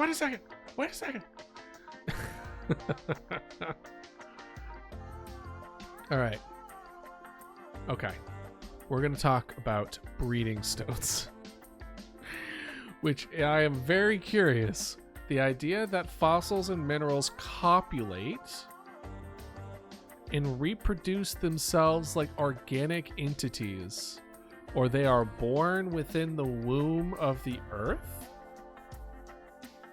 Yeah, did y'all know that fossils and minerals have sex? The last scientific authority to seriously pitch the idea was Michael Valentino in the 18th century, when he wrote that stones bred deep underground. Yeah, right? Throughout Europe, similar ideas have endured in folklore. A well-known example is Irish and English tradition of rock mothers, venerated boulders with small hollows in which smaller stones are born. These stones, too, give birth to more of their own. Another notable case of the East Anglian belief that flinty conglomerates called pudding stone slowly grow and produce offspring. That's... I guess they just didn't know better in the 18th century. I don't know what to say there. Harley Garbani ESP. Poor monsters in the Undertale. They have to watch rock copulate. That's funny. Harley Garbani was an amateur fossil hunter whose incredibly prolific career covered thousands of unique discoveries. Cool. He accredited his abilities to heightened intuition, and even professional paleontologists have expressed with amazement that Garbani's intuition was so effective and inexplicable as a indistinguishable form of actual telepathic insight or ESP. See, that's what I've been looking for this whole time. Just like a person who wasn't like weird in the sense of like, oh, they're just aliens and blah, blah, like all these other like weird fringe ideas. And it's just like a person who has like had a lot of really good like luck, and they're just like, yeah, I just have a gut feeling about this, and then they're just end up being right most of the time, and then they're just like, yeah, like I just have a gut feeling and it's just usually right, and they're just like, well, that's weird, and they're like, yeah, that is weird, and then they just go along their day. Finding more shit. This, if there was more of this stuff, why is this in deep? This feels like baby, like a lot of these I feel should be switched with things that we've seen up above. Cool. Neat. Keep on doing what you're doing, Harley Garbani. Lynxia cheetah. Unless it ends up being like it's a problem where he's just like stealing ideas or something like that, you know? It's like you think a person's a pretty cool dude, and then it comes out like, this person's been stealing candy from babies for the last 25 years. And you're like, shit. Damn it. I thought we had a good one. Lynxia cheetah. A sensational discovery of a primitive cheetah skull from China. Despite being published in the prestigious journal of Proceedings of National Academy of the Sciences of the United States of America, or PNAS, the skull was recognized almost instantly by other scientists as a crude hoax and whole parts composed of plaster, a fact that was clear just from looking at the photographs in the article. Thus began a few years long struggle to get the article retracted, which finally happened in 2012, although the authors maintained they did not deliberately hoax anyone. They're like, hey, I didn't know he was fake. Consensus seems to be that they were best playing deliberately ignorant due to the obviousness of the forgery, yet the case did help highlight the real problem of fakes and the murkiness of fossil supply chains, especially in the black market fossil trade. Imagine being in the black market fossil trade. I would feel like most things that you would buy in the black market fossil trade would be fakes. With all these species talk, fun fact, there was a species of red pandas in North America. Really? Did they go extinct? Is that what happened? Or did they, like, get sent elsewhere? Interesting. Okay. Universal ocean. Conceived by Abraham Werner in 1787, Werner proposed the Earth's surface originally consisted of water called the universal ocean. As this ocean gradually depleted over thousands of years, the seafloor was gradually revealed, as well as accretions of loose mineral tossed up by the waves and storms, forming what we now know of geological strata. This theory is called Neptunism and was a foundational debate on origins of geology. Okay. They were different from red pandas. Ah, gotcha.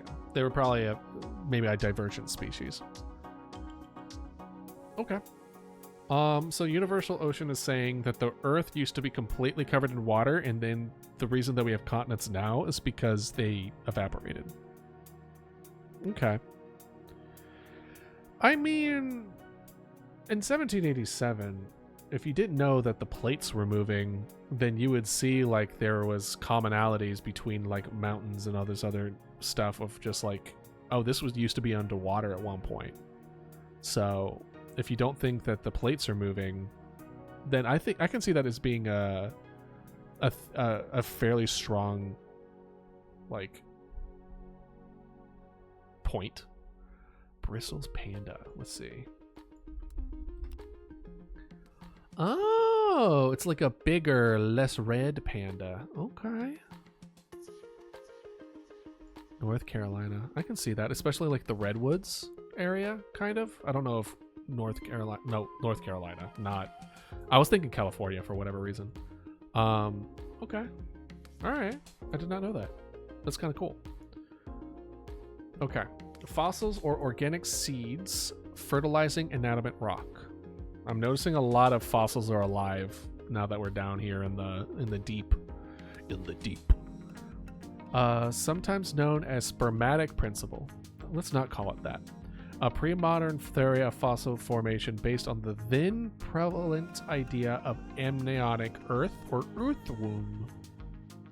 The idea that an animal germplasm or sperm could, very rarely, be incubated by mineral substances resulting in ossified births of fossil animals. What?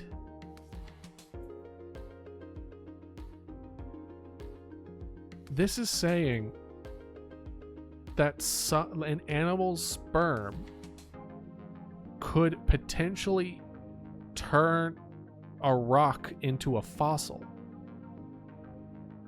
It's all right, Luca. Welcome. Thanks for joining us at all. You're here just in time to...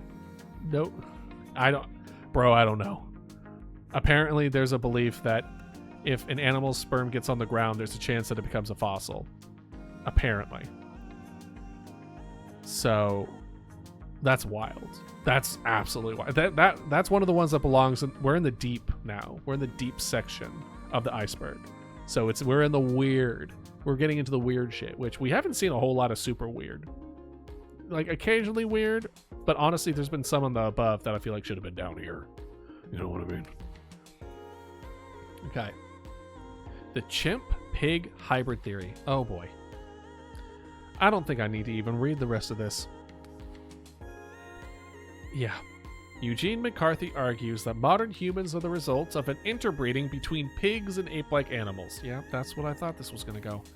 That multiple hybridization events took place at different times, producing different hominid species. That is so different animals, my guy. Why? There's no way that would even work. At least like 99% sure.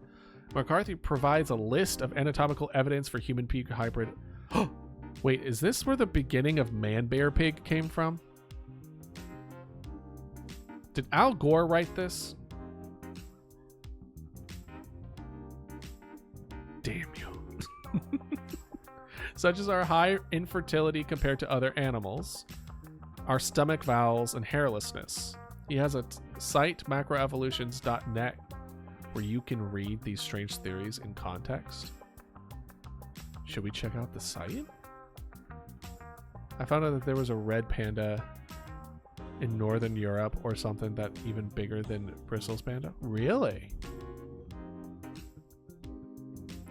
Is there anything that's alive that is kind of like a red panda besides the red panda, or is the red panda the last of it? All right, let's see.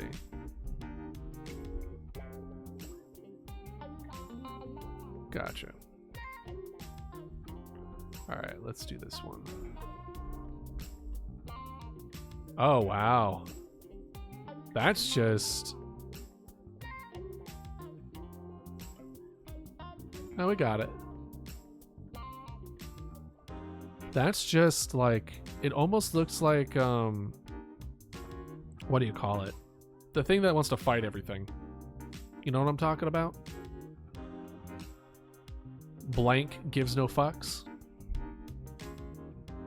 I forget the name of the animal, but it's the one that like fights off snakes. Honey badger. Yeah, he's giving me honey badger vibes. Which actually, red pandas, aren't they fairly aggressive? So it wouldn't surprise me if they might have similar kind of like temperaments. Interesting. I'm not gonna check out that website. You're welcome to try it out if you want, but I ain't gonna look. About the apes and the pig hybrids, yeah, I'm good. I think I'm okay. I think I'm fine. Pithecanthropus tulpa. Famed medium Franek Kolsky produced many ectoplasmic apparitions in his seances, including in one occasion the spirit of a Pithecanthropus. Let's see this. I want to see this. Red pen is the last of the genus, sadly. Yeah. I wonder why. Let's not do tulpa. Let's do... Oh, it's just a guy. It's just a dude. Okay. It's probably a human, old human. Oh wait, hold on. The then current understanding of the Pithecanthropus was a missing link. Damn it. I should have just finished reading, then I would have known. Resembled a gibbon-like ape man with shaggy coarse hair from head to toe, smelling like a wet dog. They even got the smell too. Damn. The seance guy got multiple senses going on. According to witness Colonel Norbert Oschlitz?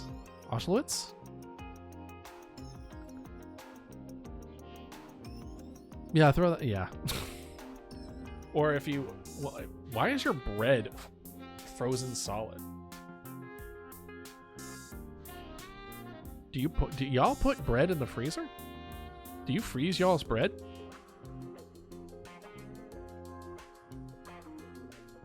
I've never really heard of that. I still don't know what an air fryer does and what it looks like. Air fryers are, they circulate hot air.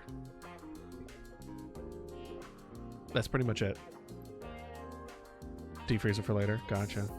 Yeah, I was gonna say, like, I could see that being a good way to store, but I don't see myself ever putting bread in the freezer. Like, my bread doesn't go bad that quickly. But then again, like, if I lived in a super humid, super hot place, then I would consider it, because I imagine that would get moldy really quickly. I mostly see put in the cupboards. Mine is on top of the fridge. I just put mine on top of the fridge, and then if I need it, I'll, just grab it. But then again, I also don't eat bread very often. I usually only eat, like, garlic bread with whenever I have pasta. So I usually have it with, like, a little bit of butter and, like, some garlic salt or something. Or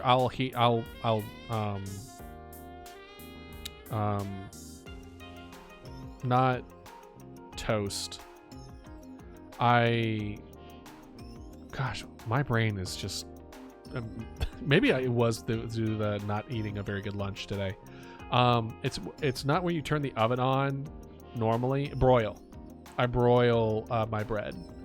So then for like 4 minutes. And that's usually good enough on the top rack to like make toast. With like... So I will also have bread with like eggs. Now, I have been told off before that having butter with garlic salt on a piece of bread is not garlic bread. But it's what I grew up with, so I really enjoy it. Yeah, broil. It's, you know how ovens bake? You know you bake stuff in an oven? And usually that is like a heating element on the bottom. Broil is a different setting where you cook it from the top, but it's usually a lot hotter. So it's like 500 degrees. I think bake can go up to like 450. I think the highest I've ever gone is 450 with baking. But broiling is from the top at really high temperatures, so it's very short amount of time. So I only do it for like 4 minutes, and that's usually good enough. Broil is one of those things that you need to keep your eye on really quick, especially with bread. In that it's just like, oh, it's absolutely fine, it's perfectly good, and then you walk away for 20 seconds, come back, and it's burnt. So broil with caution. Yeah, bread with butter and salt, and garlic salt. I either have it with garlic salt, and that's my garlic bread, or I just have butter and bread, and then I just make toast. And it changes whether or not I'm going to be eating like Italian. If I'm eating something like Italian with like tomato sauce and like that kind of stuff, then I would say garlic bread. But then if it's just like with eggs, then I don't bother with garlic bread. Grandpa makes that and I love it. Yeah. You use pig fat instead of butter, though. Pig fat's good. I mean, butter is just fat anyway, so I don't think it'd make that much of a difference anyway. But then again, you know, I've never tried pig fat, but I think it would be equivalent. Garlic salt in general is just so good. Yeah. Just don't have it too often. That's how you gain weight. Are you sure?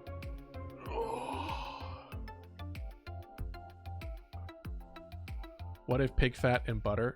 Fat square. Well, you don't want to have too much fat, right? Like, I think fat in general, especially if it's being used as like a cooking aid, I think is absolutely fine. But it's when you like put it in something that is just, it's like, oh, like mashed potatoes, where it has been said, I've learned over time as far as making mashed potatoes, that it has been said that the potatoes are just an avenue to get butter in your system. So the more butter you put to a mashed potato, the better it is. It's like, you want to make amazing mashed potatoes? Put more butter. Does bacon count as pig fat, or is that just meat of the pig? Bacon is a little bit of meat, but mostly fat. It's like it's like you know the white part of bacon? The white part of bacon is fat. The red part of bacon is meat. So when you try to get strips of bacon, you look for like, you want as much white like within the red as possible, because that's what turns into it. I would say though, I would not put, even though they're probably exactly equivalent, I would say bacon grease and pig fat I wouldn't put those as the same thing, even though they probably are. You're not stupid. There's a difference between like not knowing and being dumb. You just didn't know. That wasn't you're stupid. That was just, you just weren't told or thought of it in that way, which is fine. You know, that comes with experience, and now you know.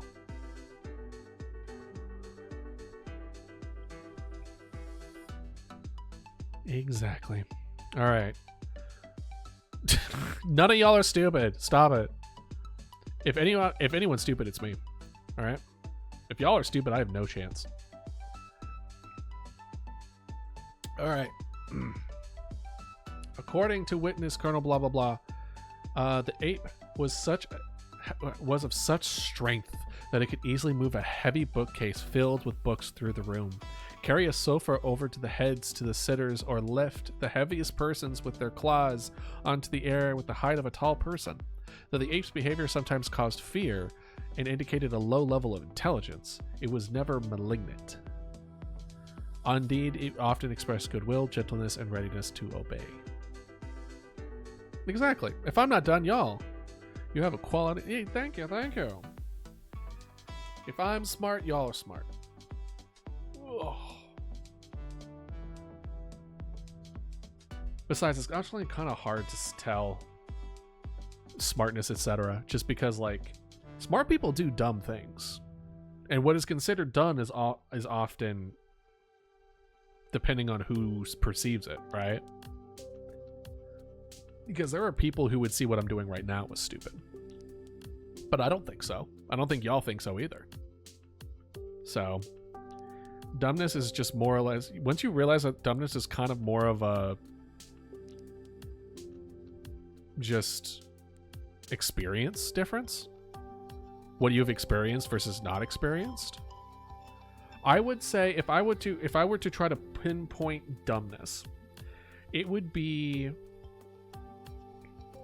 I don't think anyone here knows what a Mangolica is. Yeah, I'm not. Let me know what it is, because I ain't looking it up on stream. If I were to pinpoint dumbness, I think if I were to give a definition to it, it would be the inability to change behavior based on experiences. I think that would be the level of dumbness. Southeastern species of pig. It's fluffy? Oh. Let's look. Mangolica. Oh, it's so cute. Look at it. Look at it. It's so cute. It's so fuzzy. Kind of looks like a sheep pig in a way. It's so cute. Anyway, the reason I gave the definition that way is because I've definitely met people who I've definitely considered, you know, not very smart, but never in the sense of like, oh, they didn't know, but more or less like, dude, I told you you can't do it this way. And they're like, yeah, I forgot. And then that happens like again and again and again and again and again and again and again, where it's just repeatedly doing the thing that they're like making the same mistake over and over again. I think that is a level of dumbness. But simply not knowing is just experience differential.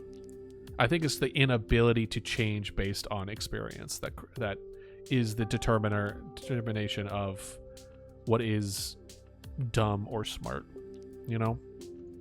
In Serbia, there is a reserve for animals, or some of the animals, and they also Angelico bacon. Yeah, they definitely look like they would be really nice pillows. They look very cute.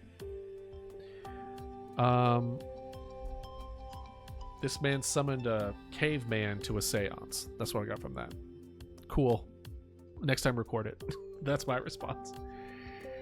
In-rays cause dinosaur extinction. What are in-rays? Were a form of radiation first discovered by 1908 by Prosper Rene Blondet and subsequently confirmed by the studies of other physicists, only to later be determined as illusory, a result of confirmation bias. During their heyday, the effects of in-rays were positive to cause many things, including the end of the Cretaceous extinction. But it doesn't really tell us like what was it thought of. I guess it was just this magic radiation that just affected a lot of things. Maybe. Weird. All right. Precambrian nuclear reactor. Oh, we talked about this. In the 70s, uranium deposits were found in the Okla mine. Cambrian has indicated that it was seen the site of a nuclear fission generator. Despite the French claims, Cambrian civilization Okla is considered to be the world's only known naturally occurring nuclear reactor. Yeah. I've been told Melancas are originally from Serbia, but then got sold to some bordering countries. I heard it became a species because like people would let their pigs into the woods and then call them, and like the herd of pigs would come back. Every pig farmer had a diff call, and the domestic pigs bred with boars while in nature, and that was like how it came to be. Got you. So it's similar to, there are some species in of canines in the States that are like a crossbreed between, I think it was coyotes and dogs, where you have like the cunning of coyote, but they don't fear humans because of the dog genes. So they were like in cities and stuff like that. I've at least heard about that. I don't know. I haven't never like confirmed it, but I've also heard that there was a little bit of wolf in them too. So we might be thinking the same thing, Novo. Like wolf, coyotes, and dogs have started to kind of like, there seems to be like this kind of mix between these three different kind of canines, and it's kind of created like this uber dog that's able to be in cities and do just fine. So that's interesting, to say the least. Dogzor. All right, Agassiz fish stream. We've seen Agassi before, the one who stole the other guy's stuff, who had a mental break. In 1840, Louise Agassiz was struggling with an unusual fish fossil half hidden within a rock matrix. Agassiz would have to extract it by guesswork and risk destroying the only specimen in the process. Elizabeth Calvert Agassiz wrote of her husband's reoccurring dream of 3 successive nights in which he saw precisely the shape of the fish. On the first 2 nights, he couldn't recall it on waking, So the third night, he kept a pistol and paper on his bed, resulting in an image of an armored placoderm that was an unwieldy double-pronged skull case. Seemed impossible and totally counterintuitive, yet it was correct, and he extracted the fossil in one piece, illustrating an 1843's landmark of vertebrate paleontology, last upon its fossils. Interesting. Chill like a dongle, strong like a wolf, and cunning as a coyote. You can't beat me, for real. Oh, agreed. All right, let's look at this. The less poisonous fossilis. That's interesting. Where it's just like I had a. Okay.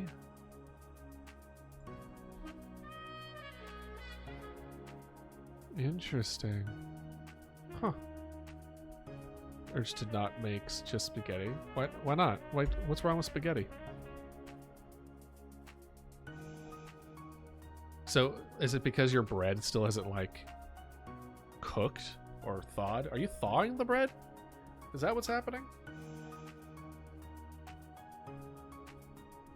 And you're just waiting for it to thaw?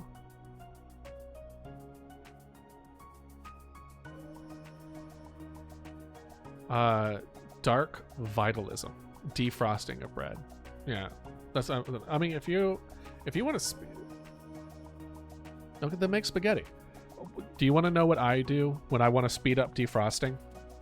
If you have any Ziploc bags that you can trust the seal of, I fill the sink with hot water, and then I put something on top of the Ziploc bag in which now has the thing I'm trying to defrost, and I let it and I kind of like keep the weight on it so it stays under in the warm water, and then by the time I'm ready to cook it, it's thawed. Because water is a lot better to thaw things than air, as far as the heat index and conductivity and all that other kind of shit. So if you really want to speed it up, if you have a sealed container, you can speed up the process with hot water. Otherwise, you're going to have a bunch of soggy bread, and no one wants that. So, something to keep in mind. I've done this with like chicken and stuff, but you have to be extra careful for like meat, because if the water's too hot and you leave it for too long, it'll cook it. And then you have dry meat. No one wants that. And like make some pasta so that way you can have some pasta with some garlic bread, my guy. Treat yourself. I need to go to the grocery store after stream today. I'm low on a lot of stuff.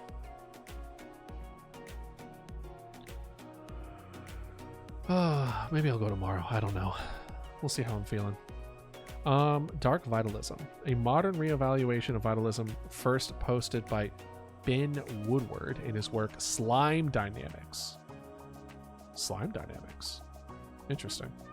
Who contends that life systems cannot exist without propagating an external unlife or death, which is a sort of agency of its own.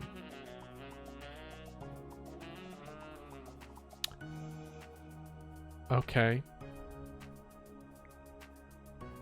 Okay, so basically, dark vitalism is just like there is a substance called death that we excrete. So hell yeah. So it's not a thing. Death isn't a lack of life. It is in itself its own thing that is excreted when things die.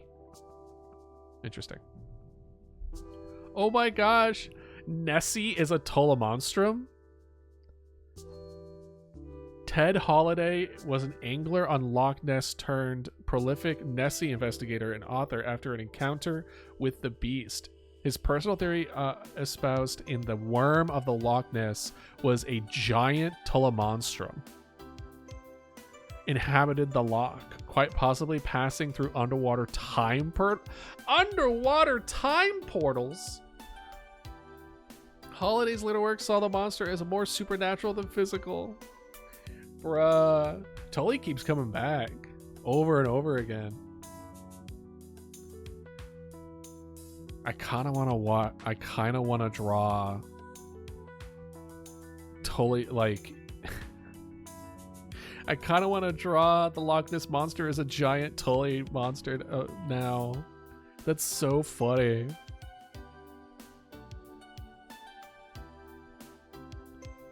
That's so good.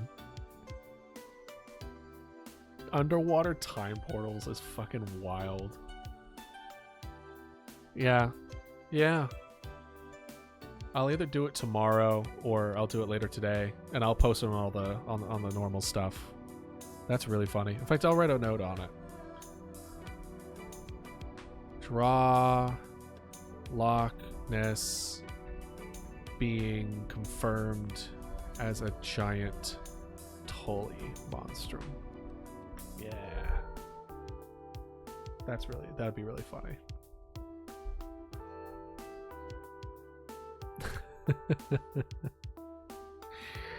Oh man. All right. Supernova killed the dinosaurs. Okay. In 1971, Dale Russell and Wallace Tucker argued that exploding nearby star and the resulting radiation waves could have caused the extinction. I have also heard this before. 10 years later, the theory gained some footing with higher than average iridium deposits that were found in the Cretaceous Paleogene boundary strata. However, that could have just been the dust of the asteroid. Okay, the water for the spaghetti is heating up now. Cool. However, the corresponding plutonium expected was not present, and this theory no longer holds. A supernova has also been suggested as the cause of the end Devonian. Okay. Human brain fossil from the Carboniferous coal. Hey. 1925, 2 giant fossilized brains were discovered. It's probably coral. On the coal quarry near the unofficial railway station, Moscow. These objects were determined by Dr. N. Grigorovich to be genuine human brains of enormous size, and according to French anatomist B.K. Hens, the identification was correct. Okay. Time travel, but no one knows about it since the secret kept by monks in Tibet. Yeah. Everyone knows that. The fossilization of soft tissue, such as brains, is not impossible, though it's extremely rare. The finds were reported in newspapers of probably ufological accounts as being from the Carboniferous period, while the original Russian placed them in Mendelian or Middle Pleistocene, which is less ridiculous. Nonetheless, the brains were most likely misidentified. Perhaps they were elephant brains, as some suggested at the time, or plant matter conglomerated to a superficial appearance of a brain, or even a pseudofossil. I'm guessing pseudofossil. I probably just look like a brain, to be honest. It's just a wrinkly mass. I feel is pretty like, that's a brain, you know? Chi-ing-gu. Gesundheit. The Malaysian researcher who claims to have identified hundreds of baby dinosaurs through interpreting rocks with vaguely saurian shapes. He is self-proclaimed as the originator of the new field of paleontological inquiry called petrified embryology. Okay. So it's... Okay. Maybe it's been a long day. How does that have anything to do with Chi-ing-gu? Oh, Chi-ing-gu was the name of the researcher. Gotcha. Usually they say it again later, but it didn't, so I was confused. I don't know what cause unite means, but it doesn't matter because I'll probably never use that word. Probably. I don't even know how to pronounce it. Okay, so this is like, I look for anything that's somewhat saurian in shape, and then that brings me to things that are shaped like saurians. Okay. Sure.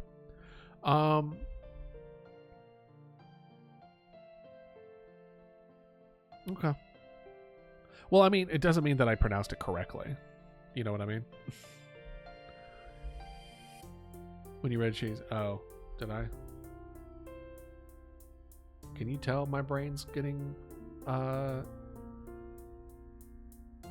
fuzzy? Oh, no. Oh, Gesundheit. Oh. Yeah, that's the German bless you. Yeah, never mind. Oh boy. Oh. Oh man, maybe I need to sleep. I don't know. Man. All right. Pangenesis. Darwin correctly observed, against common sense and his better judgment, the nature of adapted evolution, the role of environment and random chance. But genes would not be discovered until decades later, and so Darwin could not explain how the process took place materially, i.e., how were traits passed down physically between parent and offspring. He was frustrated by this gap of knowledge and knew his opponents would leverage it. Based on his microscopic studies in which he believed he had seen living atoms, or gemmules, flowing from the gonads of barnacles, he gave a provisional theory that these organic particles emerge throughout the body of an organism and migrate to the gonads, where they are transferred to the offspring. In his journal, so essentially he was very close to it, right? Or he thought he was. In his journal, Darwin expressed doubts of his own lifetime that he would never fully acceptable by his supporters. Neo-Lamarckians were pleased with the publication of the data, as it suggested the traits acquired by the gemmules would be passed to offspring. Gotcha. Okay. We're in the deeper now. Cometary Earth theory. William Whitson's new theory of Earth is a literalist reading of biblical Earth history, with periodic comet impacts being the cause of every major cataclysm and event. The fall of man, described by Genesis, coincided with a comet that set the Earth's rotation in motion. Comets caused by Noah's flood. Oh. Noah's flood was caused by a comet? I actually didn't know that. The plague of Egypt.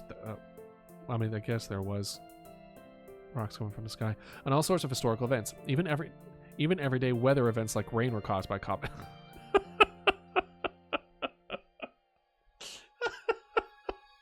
Can you imagine? They're just like, up to this point, I'm like, it's a little far-fetched, but okay, all right. And then it says, oh, even rain. If it's raining, it's because a comet swung by and made it rain. If I sneezed because the sun's out, comet. The sun went down, the moon is out, comet. My dog is barking in the middle of the night, but I can't get him to stop, comet. My car won't start, comet. These views were seen as heretical and never fully accepted by his contemporaries, including Isaac Newton. Whitson's work passages ideas that would emerge centuries later with Shiva hypothesis and nemesis and Nibiru theories, as well as work of Emmanuel Velescovy. Fully aquatic pterosaurs. Interesting. The first reconstruction of the pterosaur fossil. Hey Ratty, how you doing? You missed. We're now in the deeper section. And we just covered one where we everything is caused by comets. From all the extinctions to the beginning of Earth's rotation to why it rains. And then I made a joke and I went off on a tangent of that everything in existence is made because a comet happened. And now we're talking about fully aquatic pterosaurs. As far as what you missed beforehand, I don't even know, man. My brain don't got the capacity to retain that kind of information at the moment. You'll just have to watch the VOD, you fool. This is my trick for you to watch everything again. To use a bigger pot lid due to me not knowing where the actual lid is. Oh, I hate that. And then it like drips everywhere because of the condensation. I've been there. The first reconstructed pterosaur fossils in 1784 by Cosimo Alessandro Collini was of a swimming animal whose wings were paddles.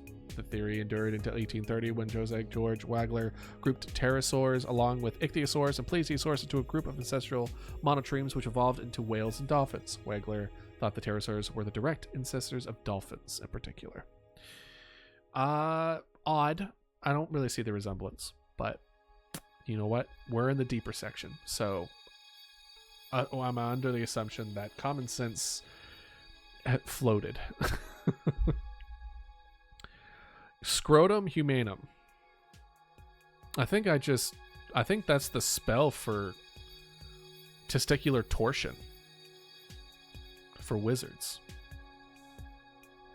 Anyway, the first dinosaur fossil scientifically described as a megalosaurus femur bone by Richard Brooks of the year 1763. We need Matt Pap up in these theories, right? Brooks, of course, had no way of knowing the truly exotic origins of this bone, and instead thought it had to have come from a giant human. Brooks correctly identified it as a femur, and based on the resemblance to human testicles,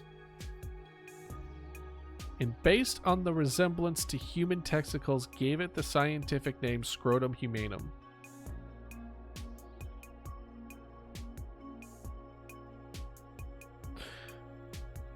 What?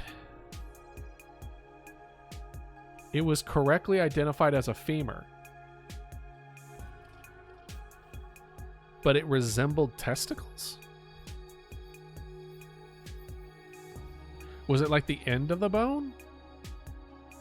Maybe? It couldn't have been like the length of it. It must have been the end where it's like at the module, right? The little nubs. Okay. The remaining of the Megalosaurus and the dinosaurs as a whole, I don't know, man. I'm just here. Me as a monk. When I see magic users cast powerful testicular torsion.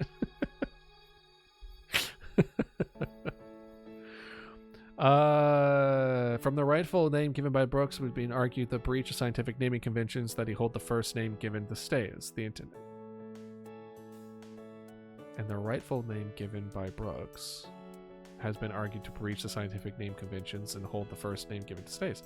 The International Commission of Zoological Nomenclature officially ruled against this name, although some paleontologists such as Bill Sargent and severely as well as historians of science Riley contended the dinosaurs should by rights have ended up with the less signified original title courtesy of Brooks. So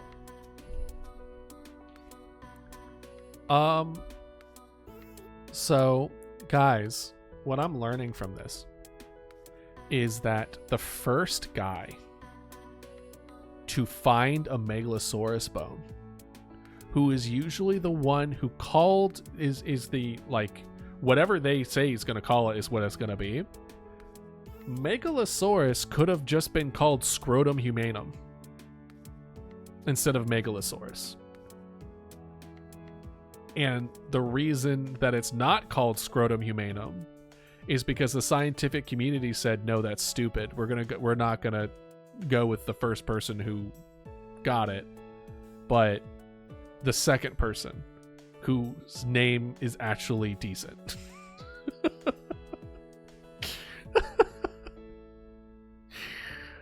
Oh man, if we do a Megalosaurus on the blanket, should we put in parentheses Scrotum humanum? Dude, the guy who named it being a Lord of the Rings fan. Oh, really? That's awesome. It's one of the few times that the first guy getting it is like, no, we're not calling it that. I also find it funny that it's like one of the few times the scientific community is just like, bro, no, we're not calling that. We refuse to call it what you want. And I like the idea there's just like a court full of scientists, and they're like, plead your case. Today we will discuss the naming of Scrotum humanum, now being renamed Megalosaurus. All in favor? Aye. There's a beetle named Darth Vadery. Fucking nerds, man. Who let the nerd find the beetle? Saying this at 100% kidding, by the way. Fungus species named after SpongeBob? I can see that. Was it particularly holy? What? It got changed for some reason. Probably because it didn't match the naming convention of the thing. Similar to like Scrotum humanum. This is pretty funny though. I will definitely give it that. This is really funny where it's just like we almost had Scrotum humanum, that you'll be going to Jurassic Park and then you'll see like a T-Rex fight a Scrotum humanum. Oh god, my Scrotum humanum is my favorite. I love Scrotum. They're like, oh god, It's like, please, any other name of that. Oh gosh, that's funny. Gross.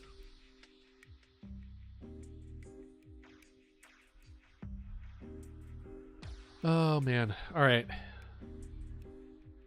Somenia civilizations. SpongeBob fungus is now Spongiforma squarepancy. That's fine. I feel like that's a good middle ground because I would still call it SpongeBob, or I would call it SquarePants. I would just call it SquarePants because technically that would be accurate. Somenia civilization. Somenia was a Permian synapsid known for its well-preserved fossils that show a distinctly mammal-like synapsid adapted to arboreal lifestyle. With clinging, grasping hands and almost resemble a basal primate. The discovery of such a monkey-like stem mammal from a so early geological history has caused speculative evolution writers to conspiracy theorists to imagine a lost civilization of intelligent humanoids. Somenia. Gotcha. All right. It's basically saying like, oh, they were kind of like us, so they also must have been really smart. That's not always the case. Or certainly maybe not smart enough, right? Declassified prehistoric remote viewing documents.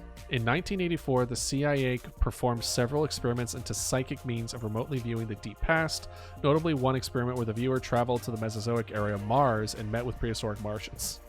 That's it? That's amazing. Why don't you go more into this? What?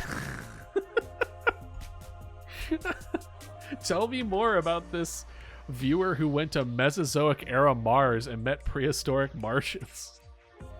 Did they give him LSD? Bro, what? Oh my gosh, that's funny. We're in the deep now. We're in the CIA testing on people level. All right. The actuarial problem of paleontology. I know, right? I would watch that movie. Are you kidding me? Like Glorious Bastard style,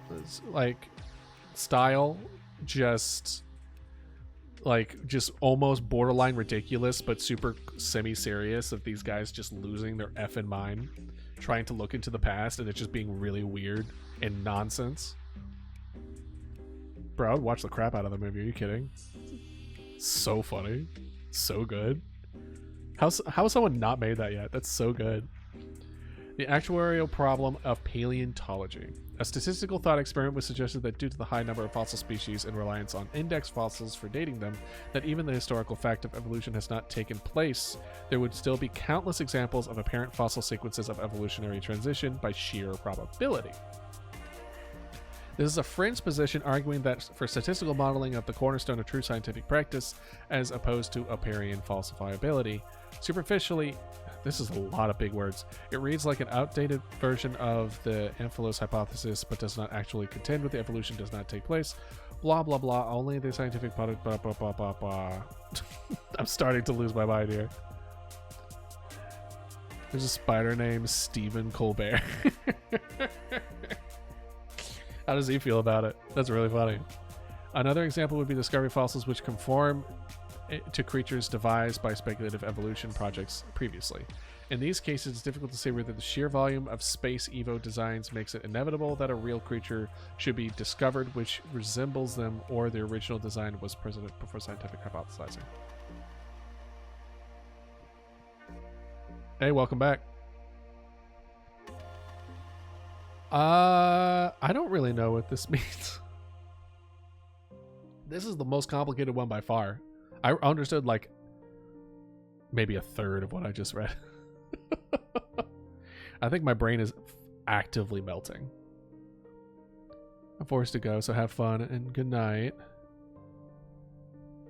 No, it's right around 6. So no, you're good. We're about to actually close up stream in a hot minute. So you have a good night. Oh, this was fun. Oh. But we're almost, let's see here, we're actual problems. So how far are we down?